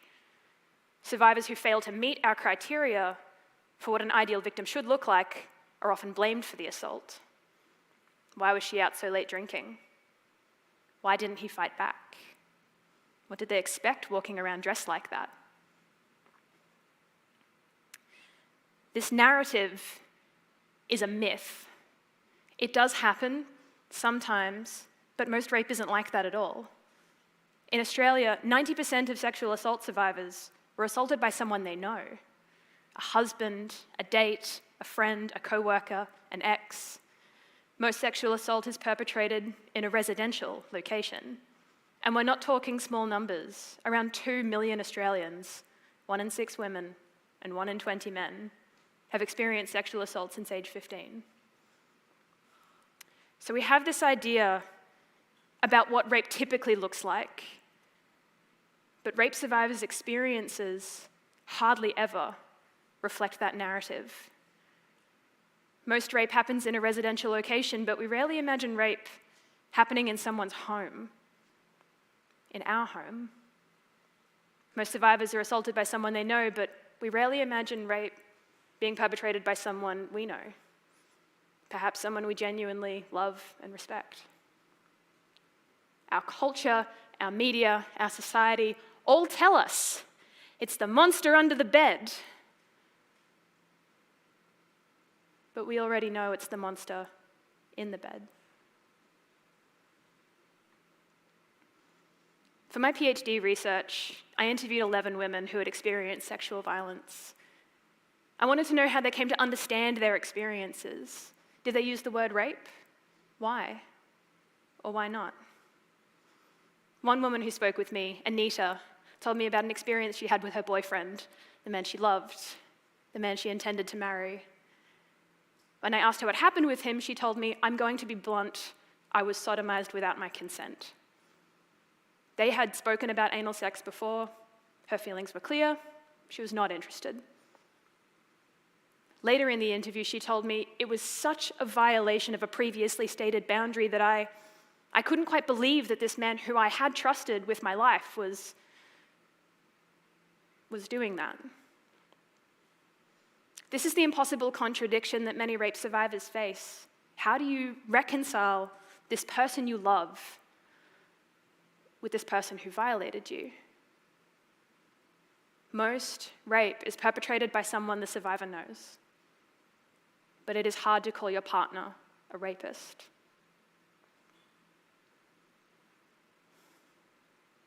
Line, please. When I talk about my research, people often say that the victim blaming must be so hard for survivors, and it is. But the harder thing seems to be the way that survivors internalize this blame and level it at themselves. Why was she drinking becomes, why was I drinking? This is how shame creeps in. Shame is the insidious voice in your mind that whispers, "This was my fault." And it tends to ignore other crimes. Few people who are mugged think to themselves, maybe he thought I wanted that. I didn't scream after all. Later in the interview, Anita told me, there was a bit of me that goes, well, why didn't you say stop? Why didn't you make a ruckus so that he would stop? Like, I just sort of froze. Many women echoed the sense of shame, the sense that they were somehow responsible for the act, or responsible for making it stop. Anita now forgives her younger self. She understands that in that moment, the shock of the experience left her frozen. And in the wake of the assault, she still wanted to make it work with the man that she loved. Their relationship ended a few months later. She told me she now knows that this was his fault, and she calls it rape. When I was a teenager, I lived in the suburbs, near a park where I would sometimes hang out with friends after school. We would sometimes stay until after dark, and on those days, when I said goodbye and I went to walk home, my female friends would say, "Don't get raped and murdered." Our narrative of rape is violent. It's physically violent. And many of the women who spoke with me really struggled with this. They told me, my assault wasn't violent, so it couldn't be rape. For one woman who had never had sex before, it was being woken up by the pain of her boyfriend having sex with her sleeping body. He had pulled her pants off while she was asleep. For one woman, it was crying and saying no while her partner digitally penetrated her, his face cold, silent, just looking at her. For one woman, it was years of being guilted into sex she didn't want by her husband, knowing in her heart that she was a lesbian and feeling increasingly repulsed by this thing that she did to make him happy. Each of these women told me my experience wasn't violent. Whenever a survivor said something like that to me in an interview, I would always ask, what does that mean for you? What does violence mean for you? One woman who spoke with me, Patricia, said, there was no, he didn't punch me or anything like that. She was referring to a time when she was attacked by a man at her workplace who threw her to the ground and raped her. She recalled kicking the door of a nearby office, trying to make some noise even though it was after hours and she knew nobody was there. In recounting this story, she told me there was no overt violence. That really struck me. But I stayed quiet. My role in the interview is to hold space, not to tell survivors that I feel uncomfortable about their experience. But she went on to reflect, I guess it's a violent act in and of itself, isn't it?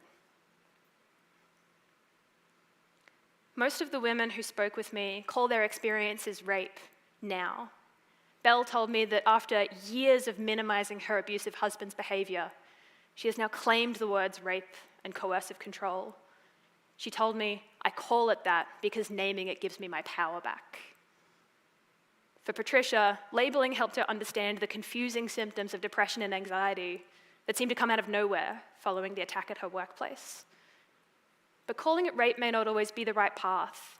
Some survivors told me that even though they knew their experience met the definition, they didn't want to use the word rape. One woman I spoke with, Jess, was assaulted by her friend when she was a teenager. The experience was awful, and she told me she had to minimize it so she could continue to cope with having to see him at school every day. She didn't call it rape until well after she graduated. The reasons to not label were as unique and individual as survivors themselves. Calling it rape feels disempowering. It paints the wrong picture. It makes me feel like I have to report. In the wake of sexual violence, every survivor's path is different. But survivors should feel that they can claim the word rape if it's right for them. So many survivors walk this path with an overwhelming sense of shame or the fear that they won't be believed because their experience doesn't fit the narrative. You can call it rape, even if it was someone you know, even if it wasn't physically violent, even if that voice in your head is whispering, this was my fault. We have to remember that these are the features of the common narrative. They are not the features of the common experience. I was really moved listening to these women share their stories. I started each interview by asking, why did you want to participate? I wanted to honor what each survivor wanted to get out of this experience, to honor why they wanted to contribute. Most survivors told me that they wanted to participate to help other survivors. While this didn't surprise me, I was still amazed that these women, after so much pain and struggle, chose to relive some of the worst moments of their lives with the hope that others might benefit from hearing their story. Nobody seemed especially motivated by the $30 gift card that I was offering for participation.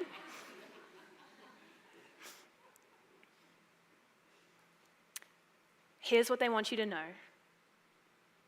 This path is rife with shame, with shock, with not knowing what to call it, and not feeling entitled to make it a big deal.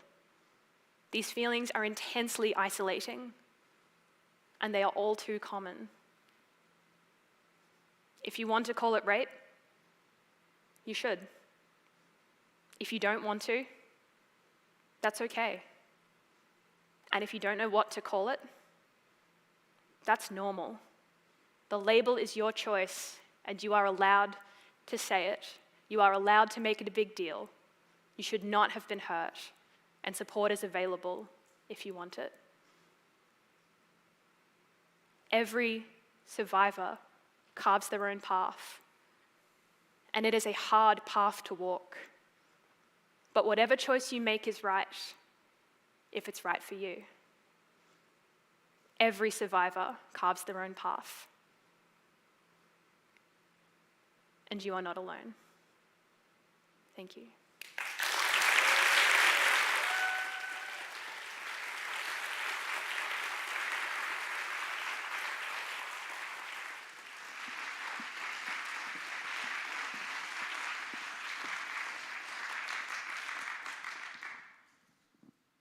Thank you, Kelsey.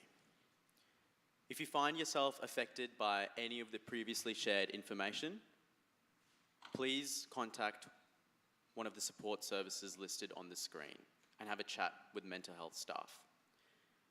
QUT students also have access to free and confidential counselling support services on campus, which is also available to staff and the public.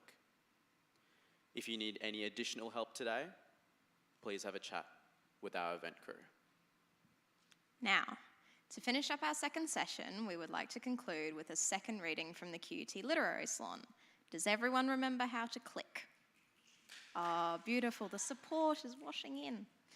This second poem will be delivered to us by Ella Pringle. Ella is a creative and professional writer traversing different written forms to articulate her brand of social commentary.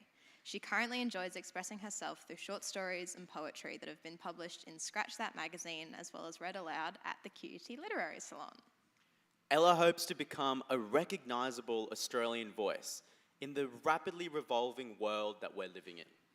She's excited to continue examining the individual experience and how it continues to live on at the edge of the future.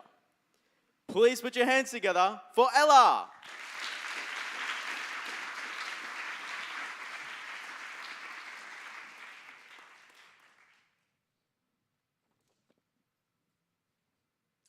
I'm very excited to share 2 poems with you today, and the first one is called Chalk.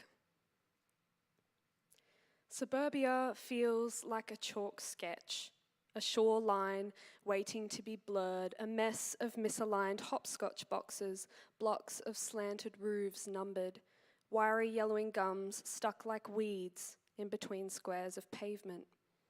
It's the world, but potted, dutifully contained. Nature abounds in the green blushes of Earth's complexion, but only if plastic sheathed, encompassed on concrete altars. It's the green leaves of the fiddle fig tree, held out, open arms reaching, but tucked in a corner, hushed, while we fix our eyes on civilization's pulse, tarred navy threads convulsing thirstily on the wrists of progress. The smiles and waves and have a great days feel like this pocketed green, isolated and propagated, picked, pinched and plucked. It's grafted onto concrete pillars and commanded, grow. Suburbia is like an artist's impression of community. It's curated and tame. Its belonging placed behind street names, slapped on signs that point incessantly at themselves. It is a chalk sketch in thin traditional white, fine lines on the faces of those with arms crossed pointing at the inch plant who dares to wander but an inch across a grainy border it does not recognize. The rain could wash it all away. And if you listen in the quiet post-storm, you'll hear it. The patient gums, the fiddle fig, and the inch plant remain. The white tears of suburbia dribble into the drains. Thank you.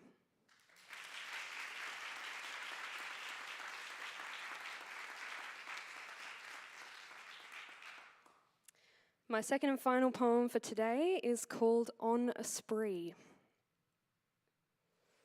A ginger kick to the nuts, already in your basket. You'll need the good fats to fight the fat back that traps your liver, strangles your throat with triple chins. Consistency is key, so snatch up your seeds and get roped up into whole grains. Right now. Home. Made only from the ingredients you already have. Just farmers markets and family secrets. No chemical courses, hormone blockers and chronic interrupters. Blitz your system until it spits up. Blood carries long toxins and dumps them. They're slapped on the backpack of your packaging. Those acids, sulfites, and oxides compound. It's torture to watch you. They hold your body hostage with plastic packaging, with synthetics. The excitement you use them with is unnatural, concerning. Nothing more disturbing than a willing victim. Get away while you can. You're being robbed. It's supermarkets with their less than fresh, highly processed fruit and veg that's pumped with the killers of people's pests. It disgusts me. Hat on and hands dirty. Don't come back inside without dirt to scrape from under your fingernails. You'll need a green thumb if you want to be free from the consumerist restraints. It's the bee's knees to be on your knees begging for more moments in your garden. Before you know it, you won't have the time left. Run as fast as you can on that treadmill, but you'll need more than cardio to beat your natural state. Natural is good, just not in this case. Lock yourself into a contract, make yourself accountable for every drop of sweat. You'll never make it to 100 years at this rate if you can't Flip the dips in your hips, shift and strip back the skin that hangs weak at your ankles, thighs, arms, waist, cheeks, eyes. That's just poor circulation. Gua sha, night cream tightening every night, spelt hacking away at low self-esteeming, choked pores and faces masked. Broken? Into a good routine you'll tie up nicely. Where have you been hiding your smile? Denial is the first step after SPF, so don't leave without protection. How else will you remember to live a long and happy life? Remember, you only have limited chances to escape. Your bad habits, your unhealthy ways, your chemical consumption, this fragile existence. How exciting to think you could be next. Thank you.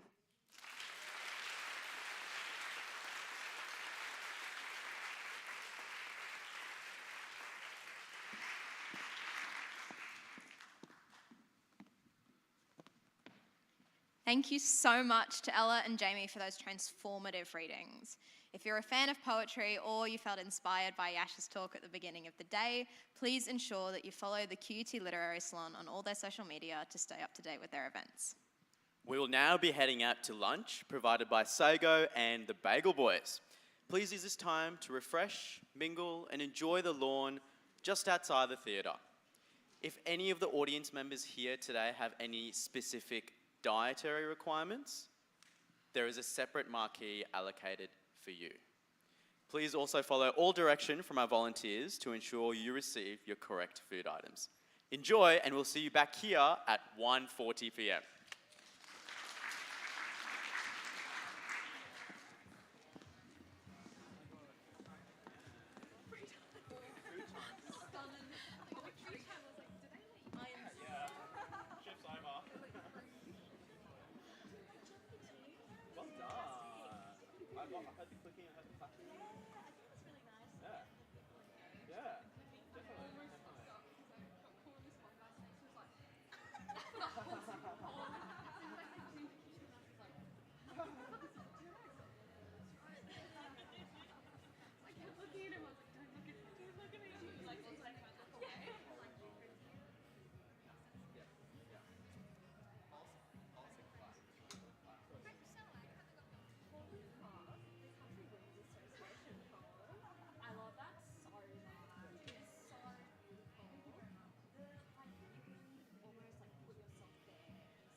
Hello and welcome to our final session of the day.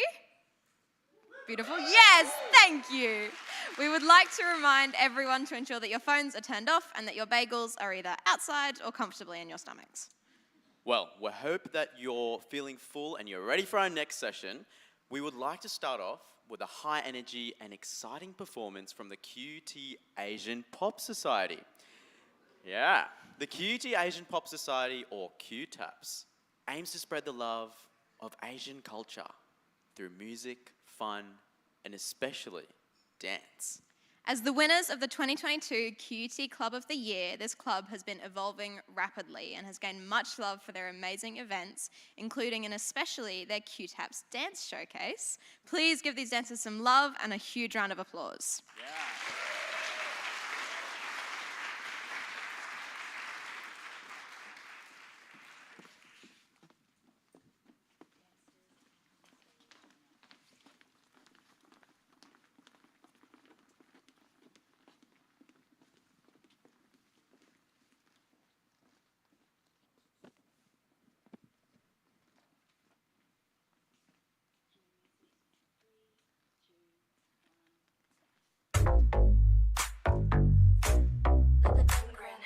모든 걸 잃어버린데도 상관없어 지금 이 감정이 순간이라 해도 이제는 더 이상 내 맘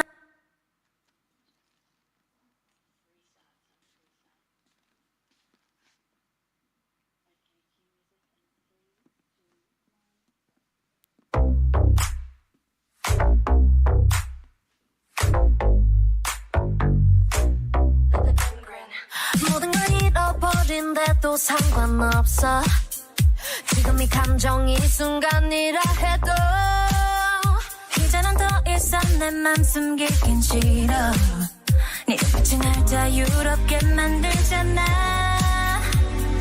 No no no no no 의식하지 말고 날 안아줘도 넌 잃을 것도 숨길 것도 없어 모든 걸 걸어 with you 이 사랑 널 gonna fade out gonna set me free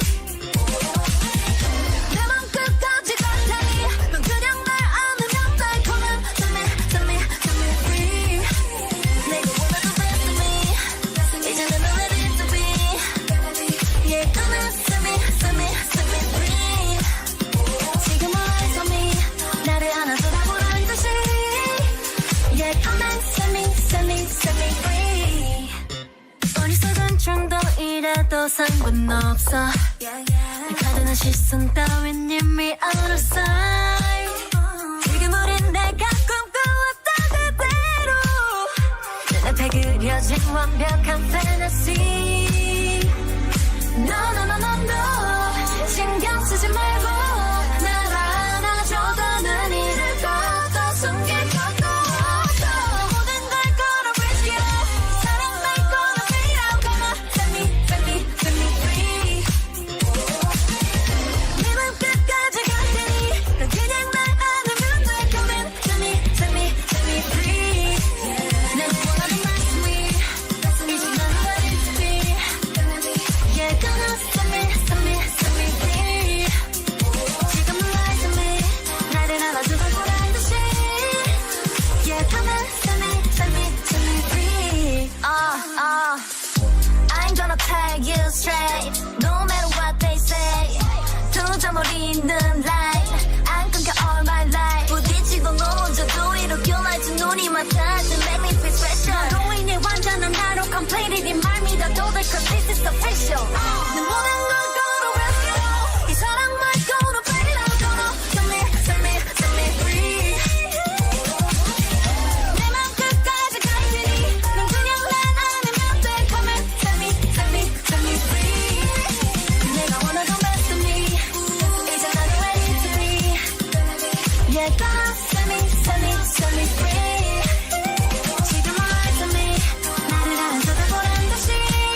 Hey, okay. Bring closer, come closer. I believe in miracles. In the dream like that, something more than physical. So give me that. We can just grow that. We ain't gotta hold back, girl. I believe in miracles. It's a dream, but everybody call it life. Let it watch all the stars when they align. Yeah, that's right. Come alive, I don't ever take a night off. I can see it even when I shut my eyes. Okay now, right into the revelation. I see you. Universal conversations. I need you. This revolution is so divine. Feel a shift in the body, in the soul, in the mind. Yeah. I don't believe in time the reason why. Resonance and empathy, infinite in design. Empathizing with people, don't care what difference we equal. We come together when the record hit the needle. Oh yeah. Working hard, we don't gotta fight back. Listen to the stars, yeah, we're on the right track. Going all night. Let's go. You know that we on to something. Hey. I believe in miracles. Energy like that. Yeah. Something more than physical. I wanna feel that. So give me that. We can just grow that. Ain't gotta hold back. I believe in miracles. You got me saying. That's right.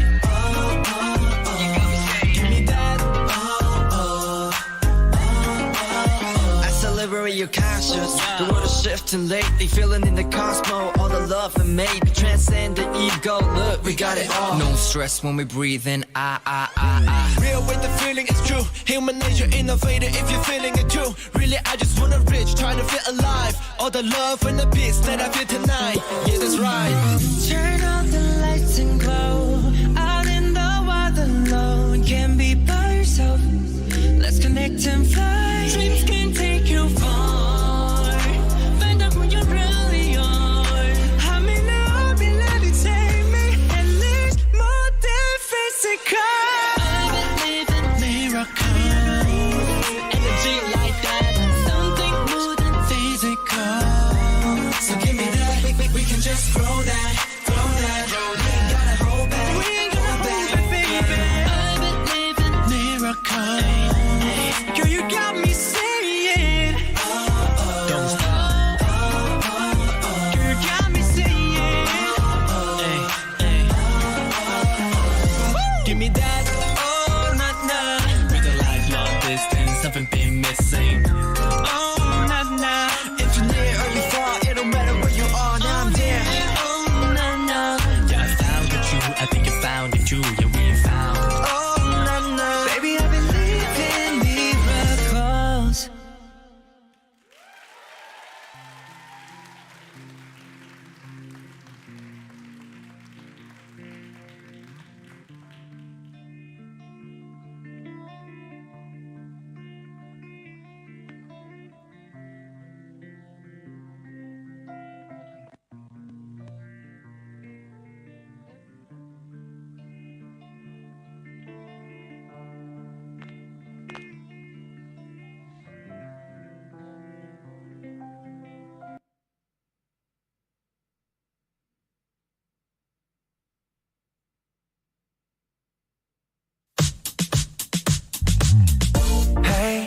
아까부터 널 봤어.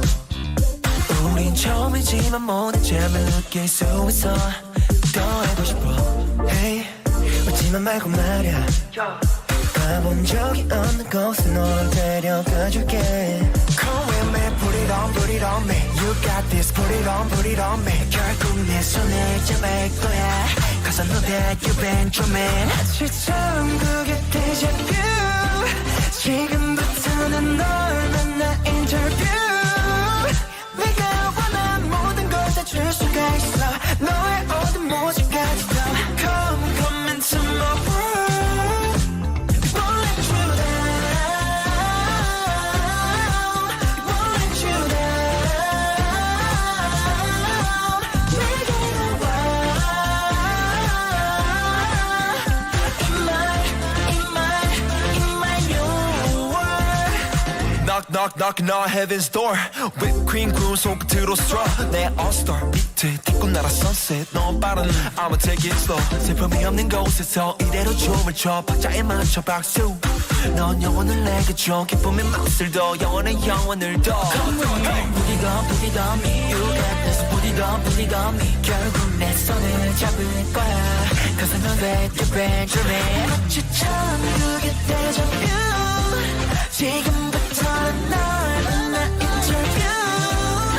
네가 원한 모든 것을 줄 수가 있어. 너의 어두운 모습까지도.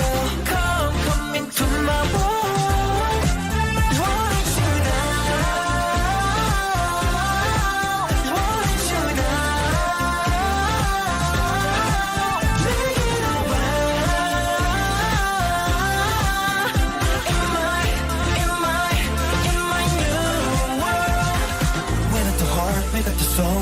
이대로 우리 맘을 열어.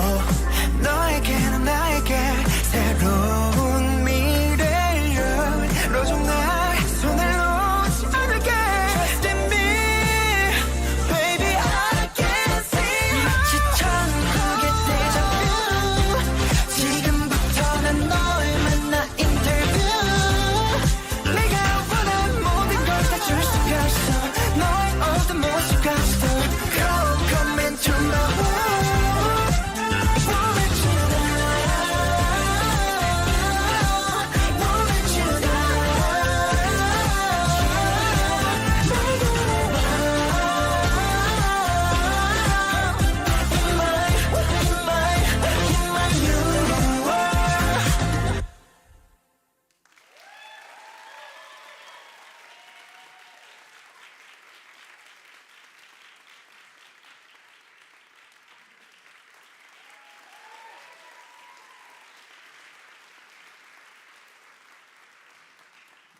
The QUT Asian Pop Society. How good was that?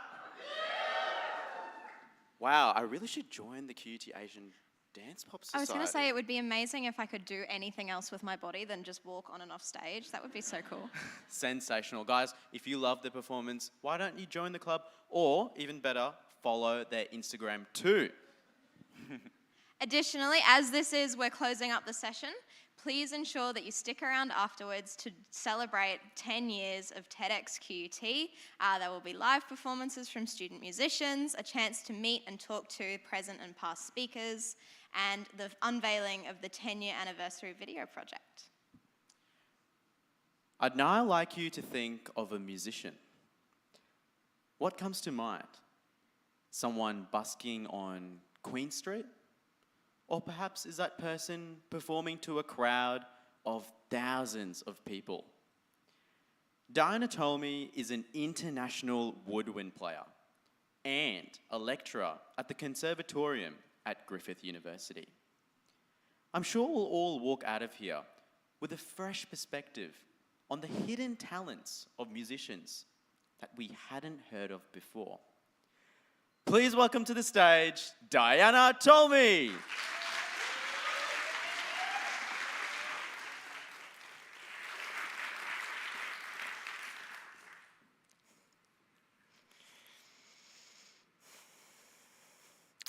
About 10 months ago, I had a very bad accident that landed me in emergency with a broken neck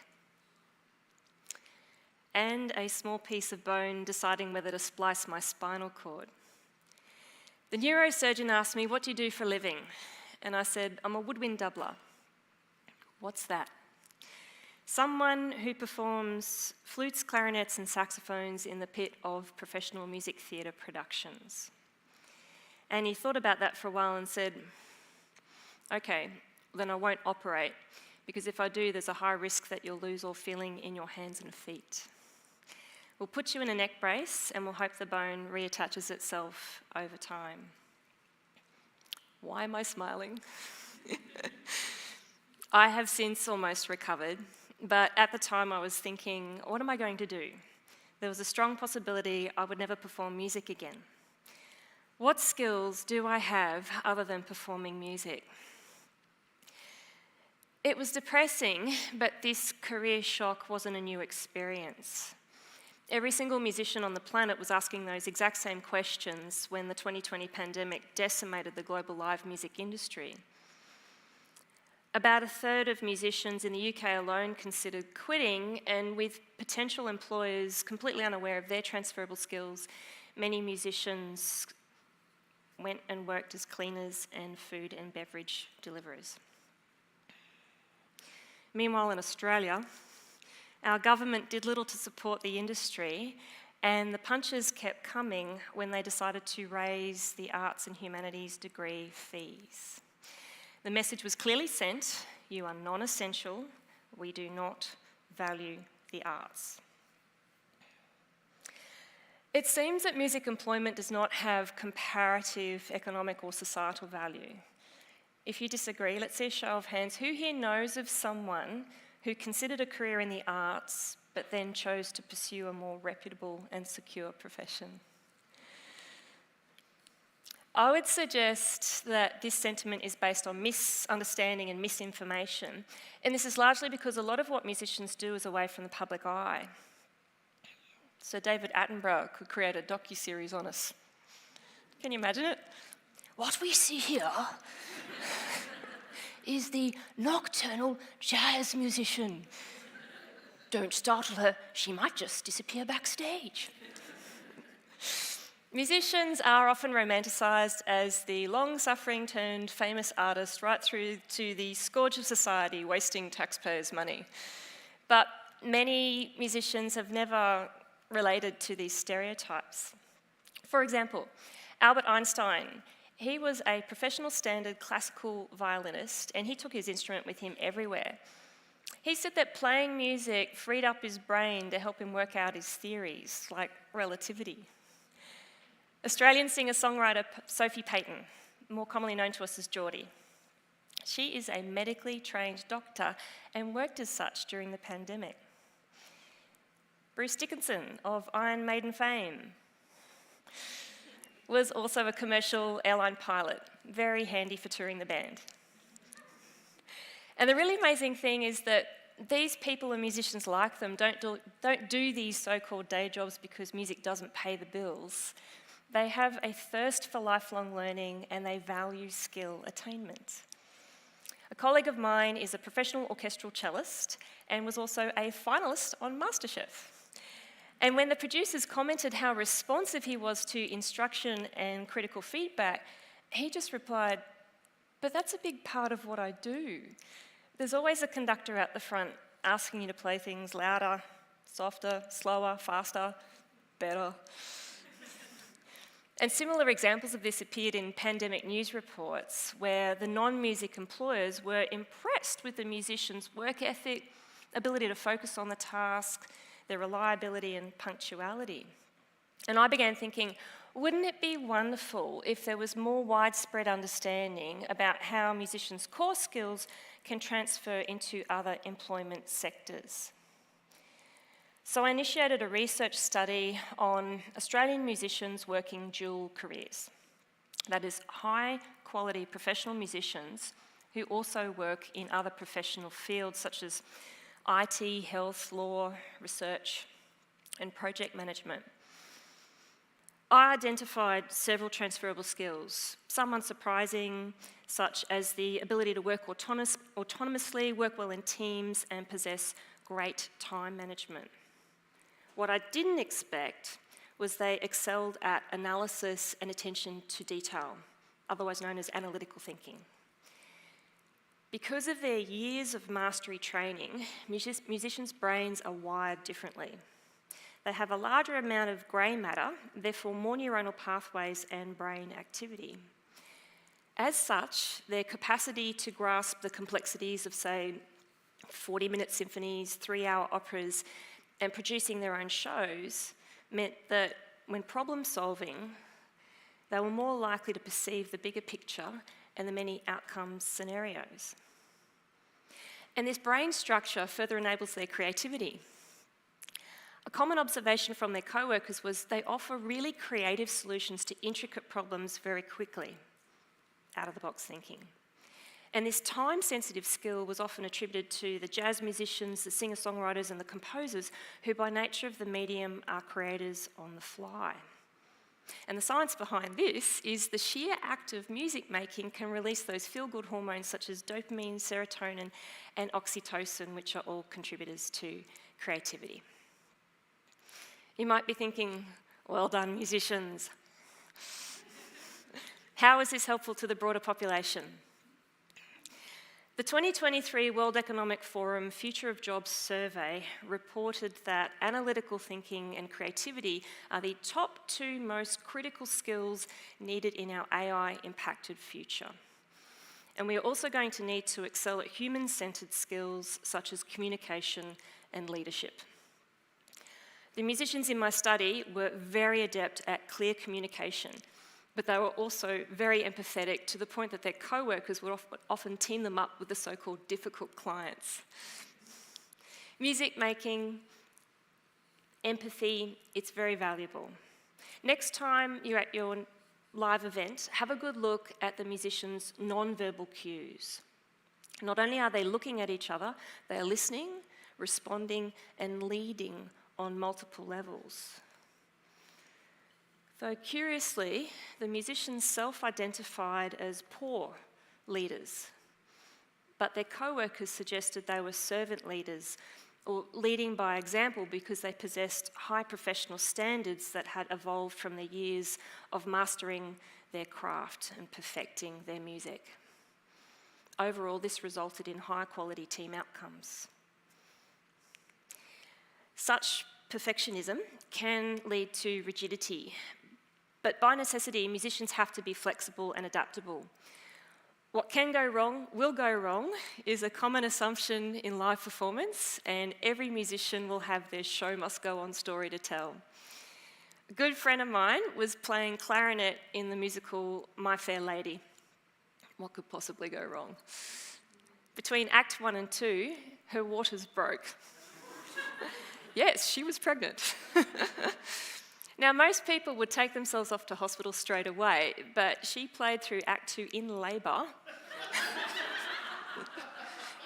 Can you imagine the rest of the band? They're all just going, you know.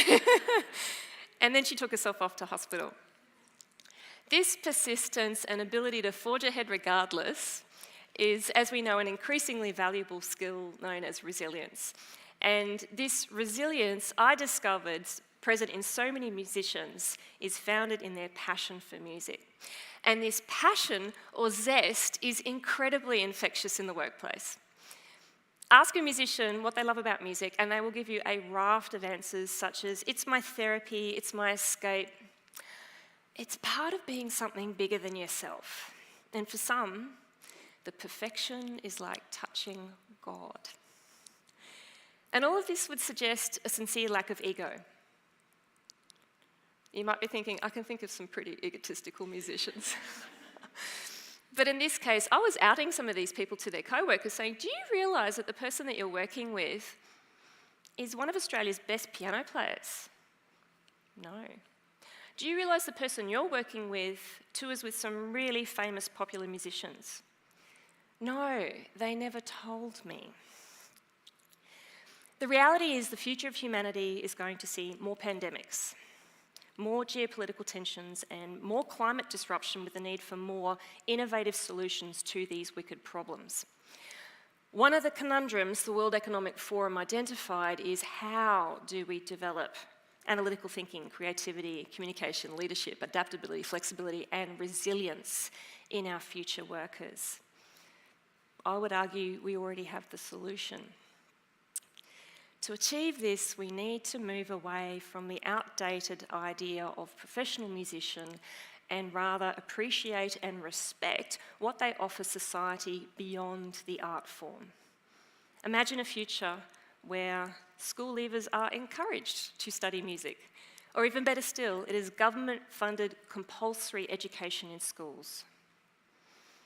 Imagine when the next world crisis comes, and it will come, rather than seeing screeds of musicians leaving the profession, asking those terrible questions, what am I going to do, what skills do I have, employers are incentivised to tap into that rich resource of future relevant skills.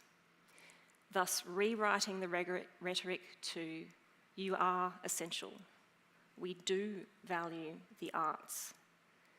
Thank you for what you can do."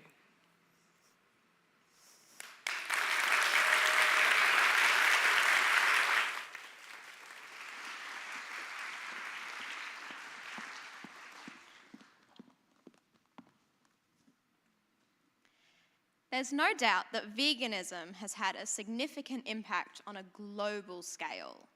Our next speaker is an accomplished entrepreneur, psychology student, and author, and she is here to let you in on a little secret. You don't have to be a perfect vegan in order to make a difference. Please welcome Kat White.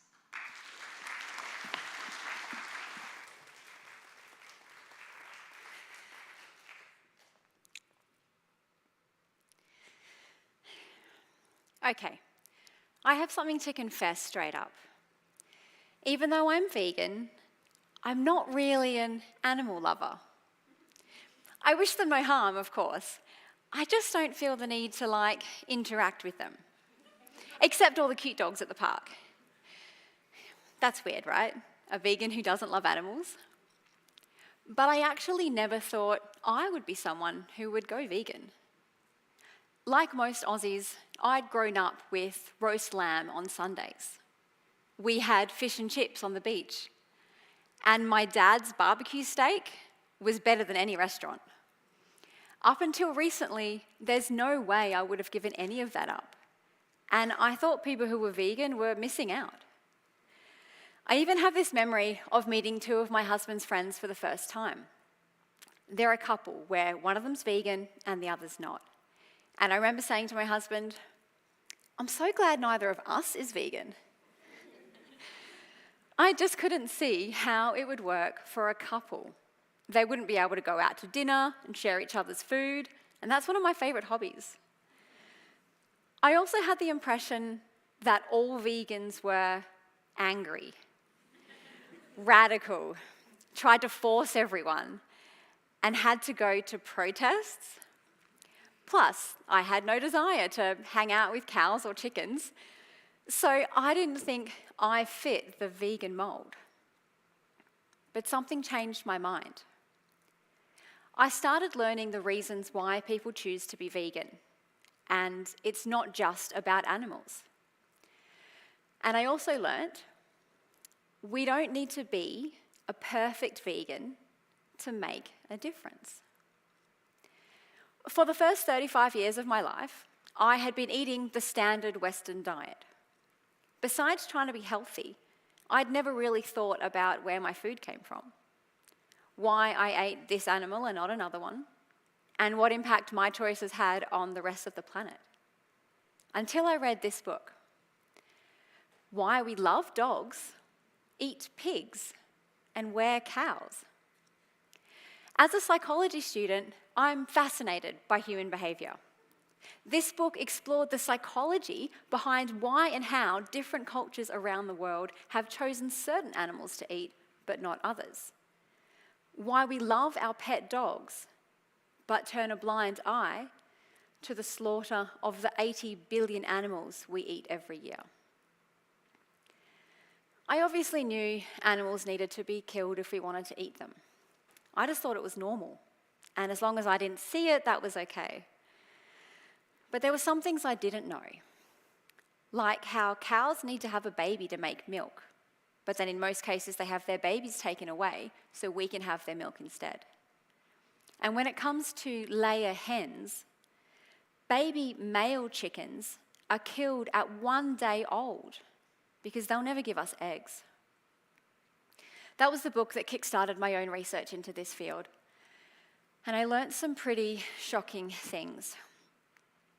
But what scared me the most was learning about the damage that the excessive production of animal foods is doing to our environment. As far back as 2006, nearly 20 years ago, the United Nations released a report stating that animal agriculture is one of the most significant contributors to climate change. It's one of our top carbon emitters after fossil fuels. And it's a leading driver that impacts all other aspects of our global system. Water pollution, ocean dead zones, freshwater use, biodiversity loss, deforestation. And I thought it was crazy how the land use is so lopsided.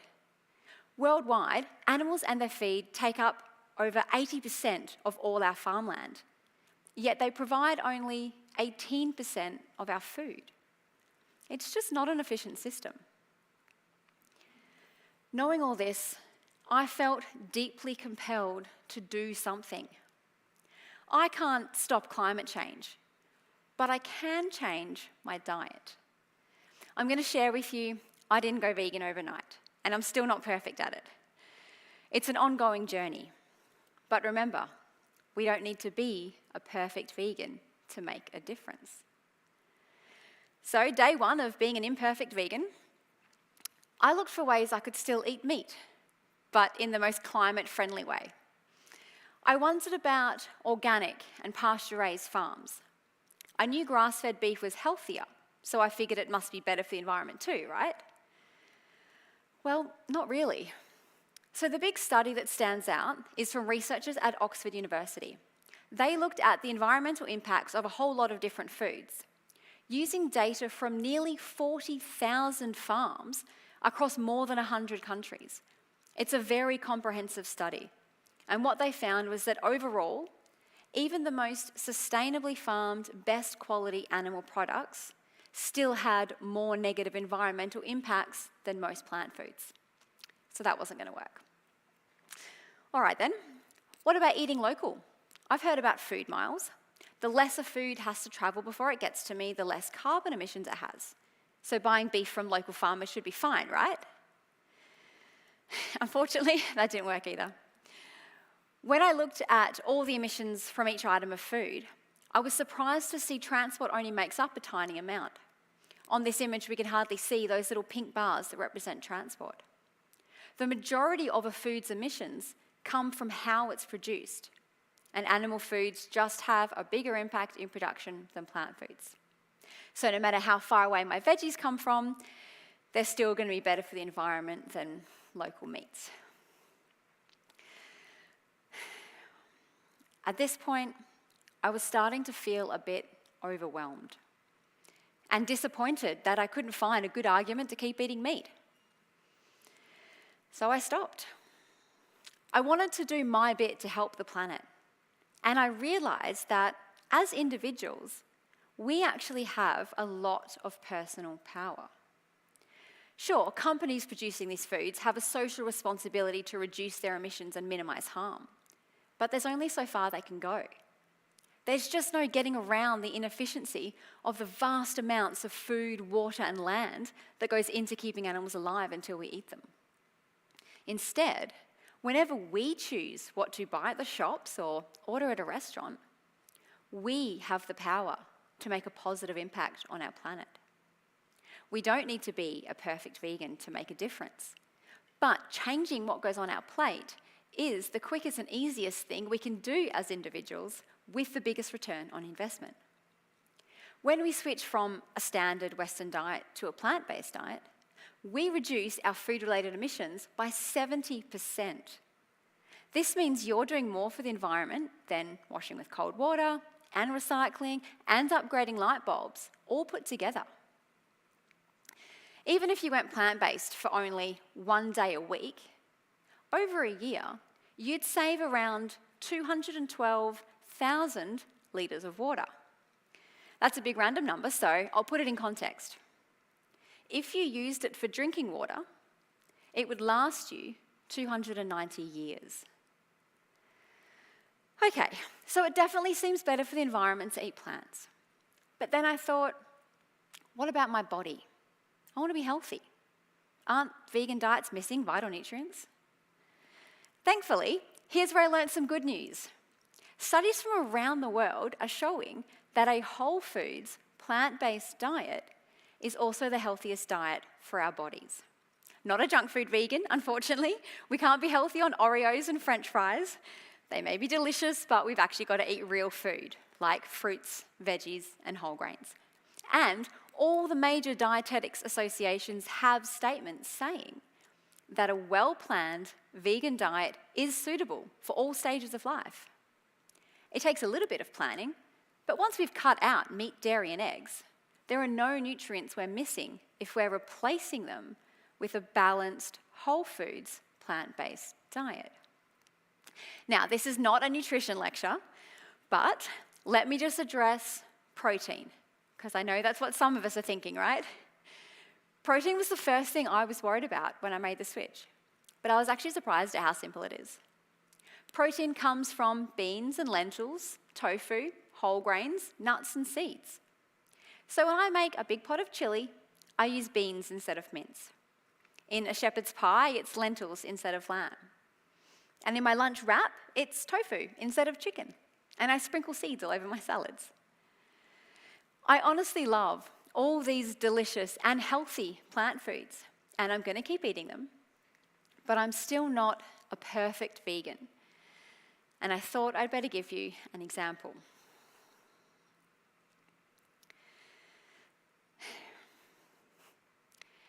When my husband buys hot cooked chicken, he doesn't eat the wings because he says they're too fattening. So I eat the wings. Otherwise, they'd end up in the bin and create food waste. And I do still like the taste, even though I don't buy them myself anymore. I do avoid animal products most of the time, but I don't claim to be perfect. We don't need to be a perfect vegan to make a difference. And it's not even possible for everyone.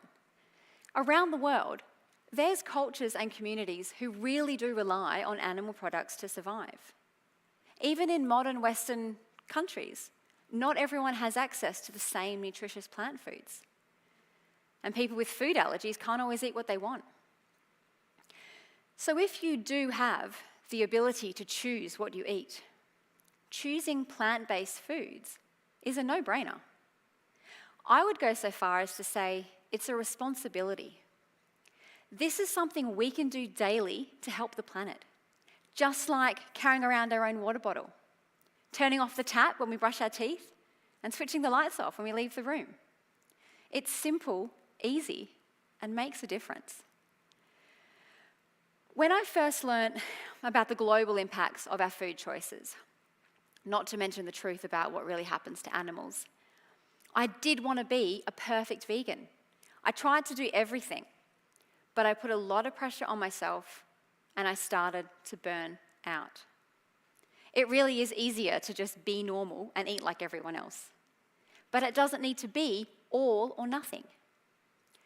Around this time, a friend said something to me that really helped take the pressure off, and it even inspired the book I wrote. She said, "The world doesn't need 100 perfect vegans. The world needs billions of people doing the best they can." And she's totally right. Being vegan shouldn't be an exclusive club for perfectionists. A handful of perfect vegans, no matter how enthusiastic they are, aren't going to save the world. But everybody being as plant-based as possible is going to make a huge difference. That's why I wrote The Imperfect Vegan, to encourage a lot of people to be a little more plant-based. Globally, we need to reduce meat consumption. The science is clear on this. The United Nations has been saying this for 20 years. But rather than trying to force people to go fully vegan, we get better results when we encourage and appreciate the good they do, even if they're not perfect. So here's my invitation for you. Now that you know more about what's happening on our planet and the power you have every time you choose what to eat, I'm inviting you to start thinking about the ways you can be a little more plant-based. It's not about doing everything. It's about doing something. You don't need to be a perfect vegan to make a difference. Replacing dairy milk with oat milk, choosing the chickpea curry instead of the chicken one, or trying out an Impossible burger. These are all really simple swaps that have a positive impact on our planet. And while it might not seem like one meal choice is a big deal, we have the opportunity to make that choice 3 times a day. So if billions of people are doing the best they can with regular small choices, It adds up to a world of difference. So, the question is, what's for dinner? Thank you.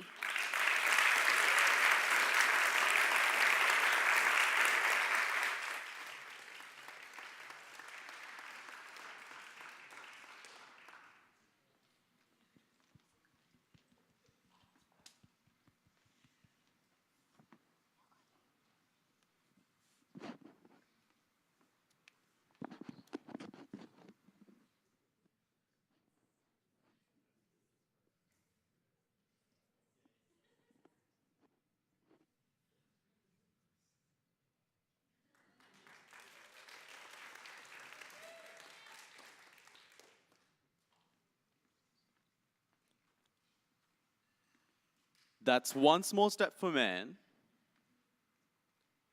one giant leap for mankind, and another leap for plants. Our next speaker says that space is for everyone. Lauren Fell is a QT academic and director at Lunaria One, a space startup project that aims to grow plants on the moon. Lauren is interested in pushing the boundaries of space exploration and education through integrating physics, technology, and psychology. Everyone, let's put our hands together for our final speech of TEDxQT 2023, Lauren Fell.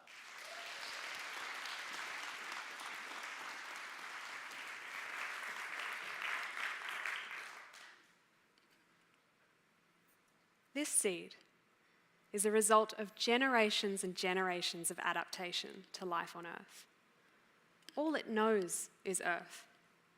It's built for Earth. How can it survive beyond the environment it's adapted to grow in? Growing up, I never thought I could be part of a space mission. I wasn't very good at maths in school. In fact, my performance in class led one of my high school maths teachers to tell my parents that Lauren just wouldn't go very far in life. The type of environment that typically leads to a career in space is not one I was taught that I was built for. And I believed it. I mean, I wasn't going to do an engineering degree. I didn't have my pilot's license. I didn't live in Houston, Texas. As silly as some of these imagined qualifications seem now, that's what we all thought of when I was younger, when we imagined astronauts and the possibilities of working in space. In 2017, after finishing a degree in psychology and working in user experience research, I received a simple email. It was announcing a challenge that NASA had put out to the public. They wanted help designing a storyboard for a video that would explain how they use RFID tagging on the International Space Station. My first thought was, wow, NASA's letting regular people in on this? And my second thought was, what on earth is RFID? Or what off earth is it? Well, I found out, and I put together a submission. And to my immense surprise, I won first place. When the next NASA challenge came around, I jumped in straight away. This was a little different. It was to design a radiation shield that would wrap around a future spacecraft on its way to Mars. And the trick was it needed to be folded down to be compact enough to fit inside a small rocket. Again, I thought, NASA's really letting people in on this? I had to think of the solution for this one for a while. But I eventually drew inspiration from how an armadillo folds up its armor, its shield. Now, I didn't have any industrial design or engineering skills, so I put together my submission the best way I knew how, using the Shapes tool in PowerPoint. I'm fairly sure most of my calculations are incorrect, but despite being someone who didn't have the CV or education to possibly hope for a job at NASA, They awarded me second place for this design. A few years later, one thing I wanted to say there is that the freedom of the challenge actually allowed my idea to speak for itself, without needing that formal education or background to prop it up. A few years later, after a few more second and third place entries and a whole lot of failed attempts, I had taught myself 3D modeling, 3D printing, and some basic robotics. I used these skills to participate in a higher profile challenge. For this, I designed and built a prototype for a lunar crane that could help autonomously offload cargo from landers of different shapes and sizes on the moon. And for this, I won first place. I'm now coordinating outreach for a consortium that's designing Australia's first lunar rover, and I have the great privilege of leading a project that's putting plants and seeds on the moon in 2026. Now, I won't use this seed as an analogy for how something as small as a seed can grow into a mighty oak tree. I'll instead offer a challenge. How would you protect a seed like this on a trip to the moon and ensure that it would grow there, despite not being built for that environment? There are a number of us in the room today, and we're all likely to have different answers to this question. That's because we come from different backgrounds. We woke up this morning in different moods. We've had different experiences today priming our ideas. We each have a different perspective on what's needed to protect something like this. I asked 3 people for their opinions. I asked a gardener, a photographer, and a go-kart racer. The photographer said, to give it the best chance, you need to add other seeds into the mix. In a natural ecosystem, diversity is essential for life to thrive. Where one seed might not make it, another might have just the right set of properties to let it thrive in an unfamiliar environment, like a different garden or the moon. The photographer suggested adding in a gyroscope mechanism, similar to their anti-shake camera. This would protect the seed from the vibration of launch by constantly adapting to changes in direction. And the go-kart racer? Well, they suggested protection as well, but they said that you should let the seeds in their container to move around freely with the safety of cushioning suspension. So 3 people, 3 unique insights. Diversity of seeds, building in adaptability, and the freedom to move in a safe space. Diversity, adaptability, and freedom. Turns out that these 3 things are important not only to the survival of a seed on its way to the moon, but also to humanity's success in the space industry. Let's look at diversity. Space, like any new frontier, throws at us unexpected challenges that require us to think beyond what is considered to be known in any particular field. Expertise and formal education build skills and knowledge in a particular area, and this goes deep and prepares us for specific and expected situations. But in learning this way, we're often taught to focus on where our boundaries are. We learn more about what can't be done than what can. So we need to ensure that our experts are always talking to people who are outside of their areas of expertise, to people who might see the possibilities that the experts themselves may have written off. Diversity means more creativity, innovation, and ability to adapt to the unexpected. Adaptability. In complex environments like space, we don't always know what we don't know. Because of this complexity, people who are able to adapt to their surroundings, work with agility, and handle change are perfect for these environments. And this can be any of us. There are so many fields where adaptability is ingrained into everything we do. And this is often in the arts and humanities fields, rather than the technical fields that we tend to associate with work in space. An open and inclusive environment that places a high value on diversity and adaptability will ensure that our space industry thrives and that our future human explorers flourish off Earth. And this brings us to freedom. When a non-expert looks at a problem with an adaptable mindset, they see many solutions.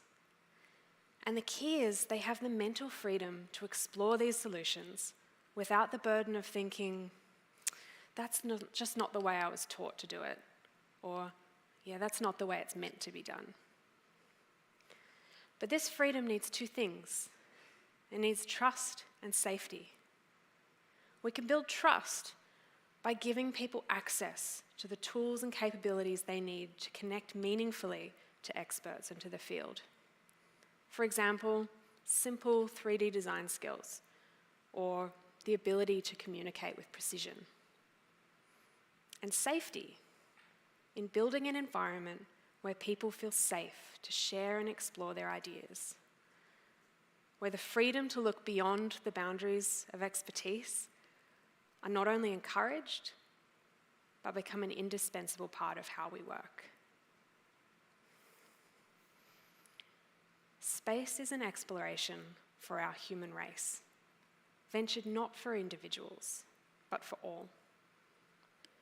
Just as pioneering seeds like these will represent diversity of life on Earth, so too must our space industry promote the rich diversity and value of all humans as we reach out further into the universe. So if you've ever wanted to be involved in space exploration but didn't think you could, if you ever wanted to do anything but didn't think you could, don't give up. As a human, you're an expert at adaptability. As someone who might be outside of a field, you have a unique perspective and the freedom to explore that perspective. And as someone who's passionate about something, you have a special type of motivation like none other. So take the first step today. Try a short course, participate in a challenge, work on that startup idea you had, or just join a community of people who share your interests. The universe is vast, and so are the possibilities. My story is just one of many from people who found their mission in fields they never dreamed they could be part of. What's your next mission?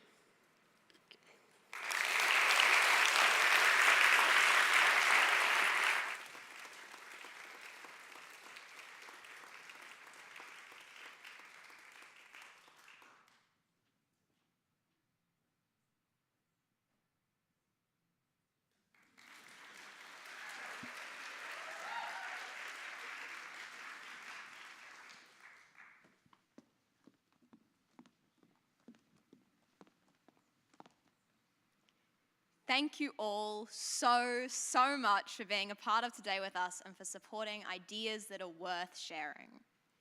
So whether you'll be going to that ballet class on Tuesday, or want to be part of the next space race, or community movement that advocates for paid work placements, we hope that you've been part of something transformative, or at least inspiring, or that you've had the opportunity to change your perspective. To give a vote of thanks, we would like to welcome to the stage and to the TEDxQUT our current co-directors for TEDxQT, Claudia Steiner and Montana White. They have worked so tirelessly these past couple of months to bring you the day that you just had, and they deserve the biggest round of applause you can muster.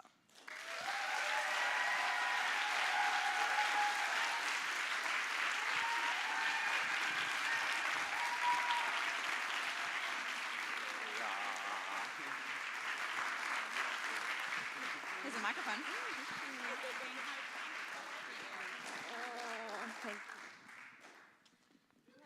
Hello, Montana. Hello, Claudia. Hello, Congratulations. audience. Well, good afternoon, everybody, and thank you, Samil and Hope, for the brilliant job you've done today. Can we all give Hope and Samil another round of applause?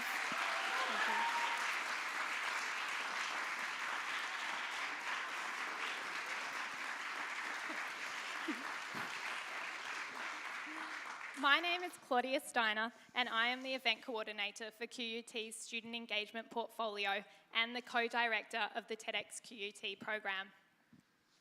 Is it my turn to speak? Excellent, thank you so much.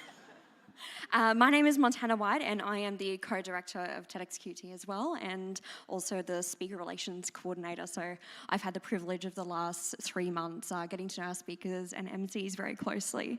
I would like to thank our 2023 speakers and MCs for not only having the courage to stand up here today and share their message, their lives, their vulnerabilities and their passions with us, but the incredibly hard work they have put over the last 3 months. Can we please give all of our speakers a round of applause?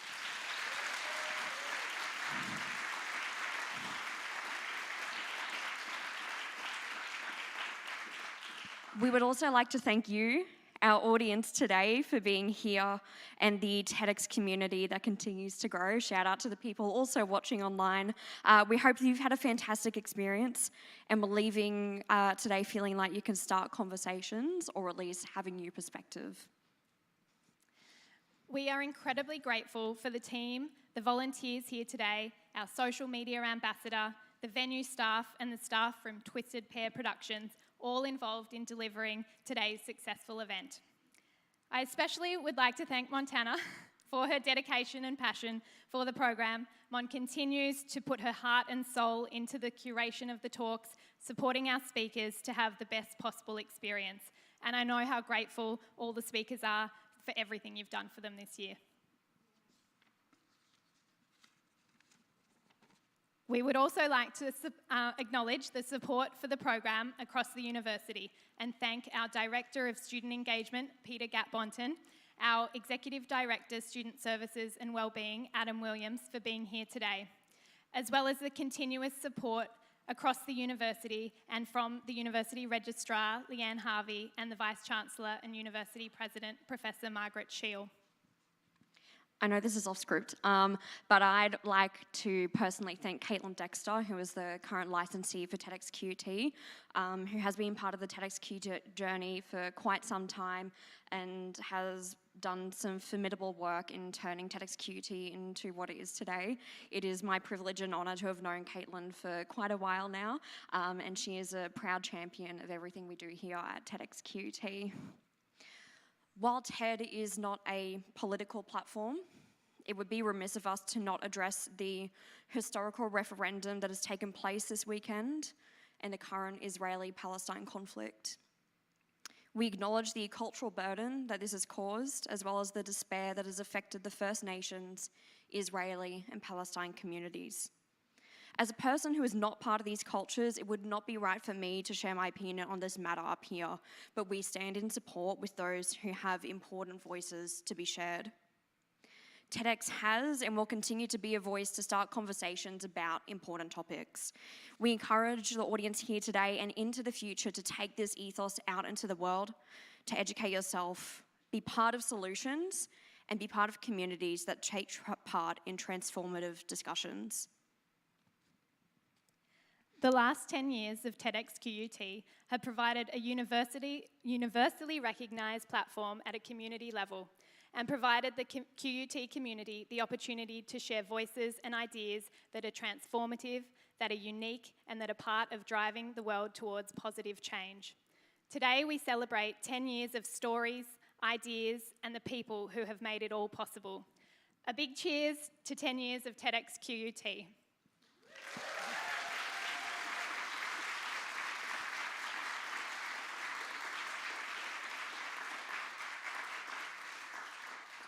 Thank you, everybody. That's it from us today. As we've said a couple of times throughout the day, we would love for you to stick around for our after party that also celebrates 10 years of TEDxQT. For any speakers that are in the audience and backstage, we would like you to stay back into the theatre so we can all have a group photo on stage. Thank you very much.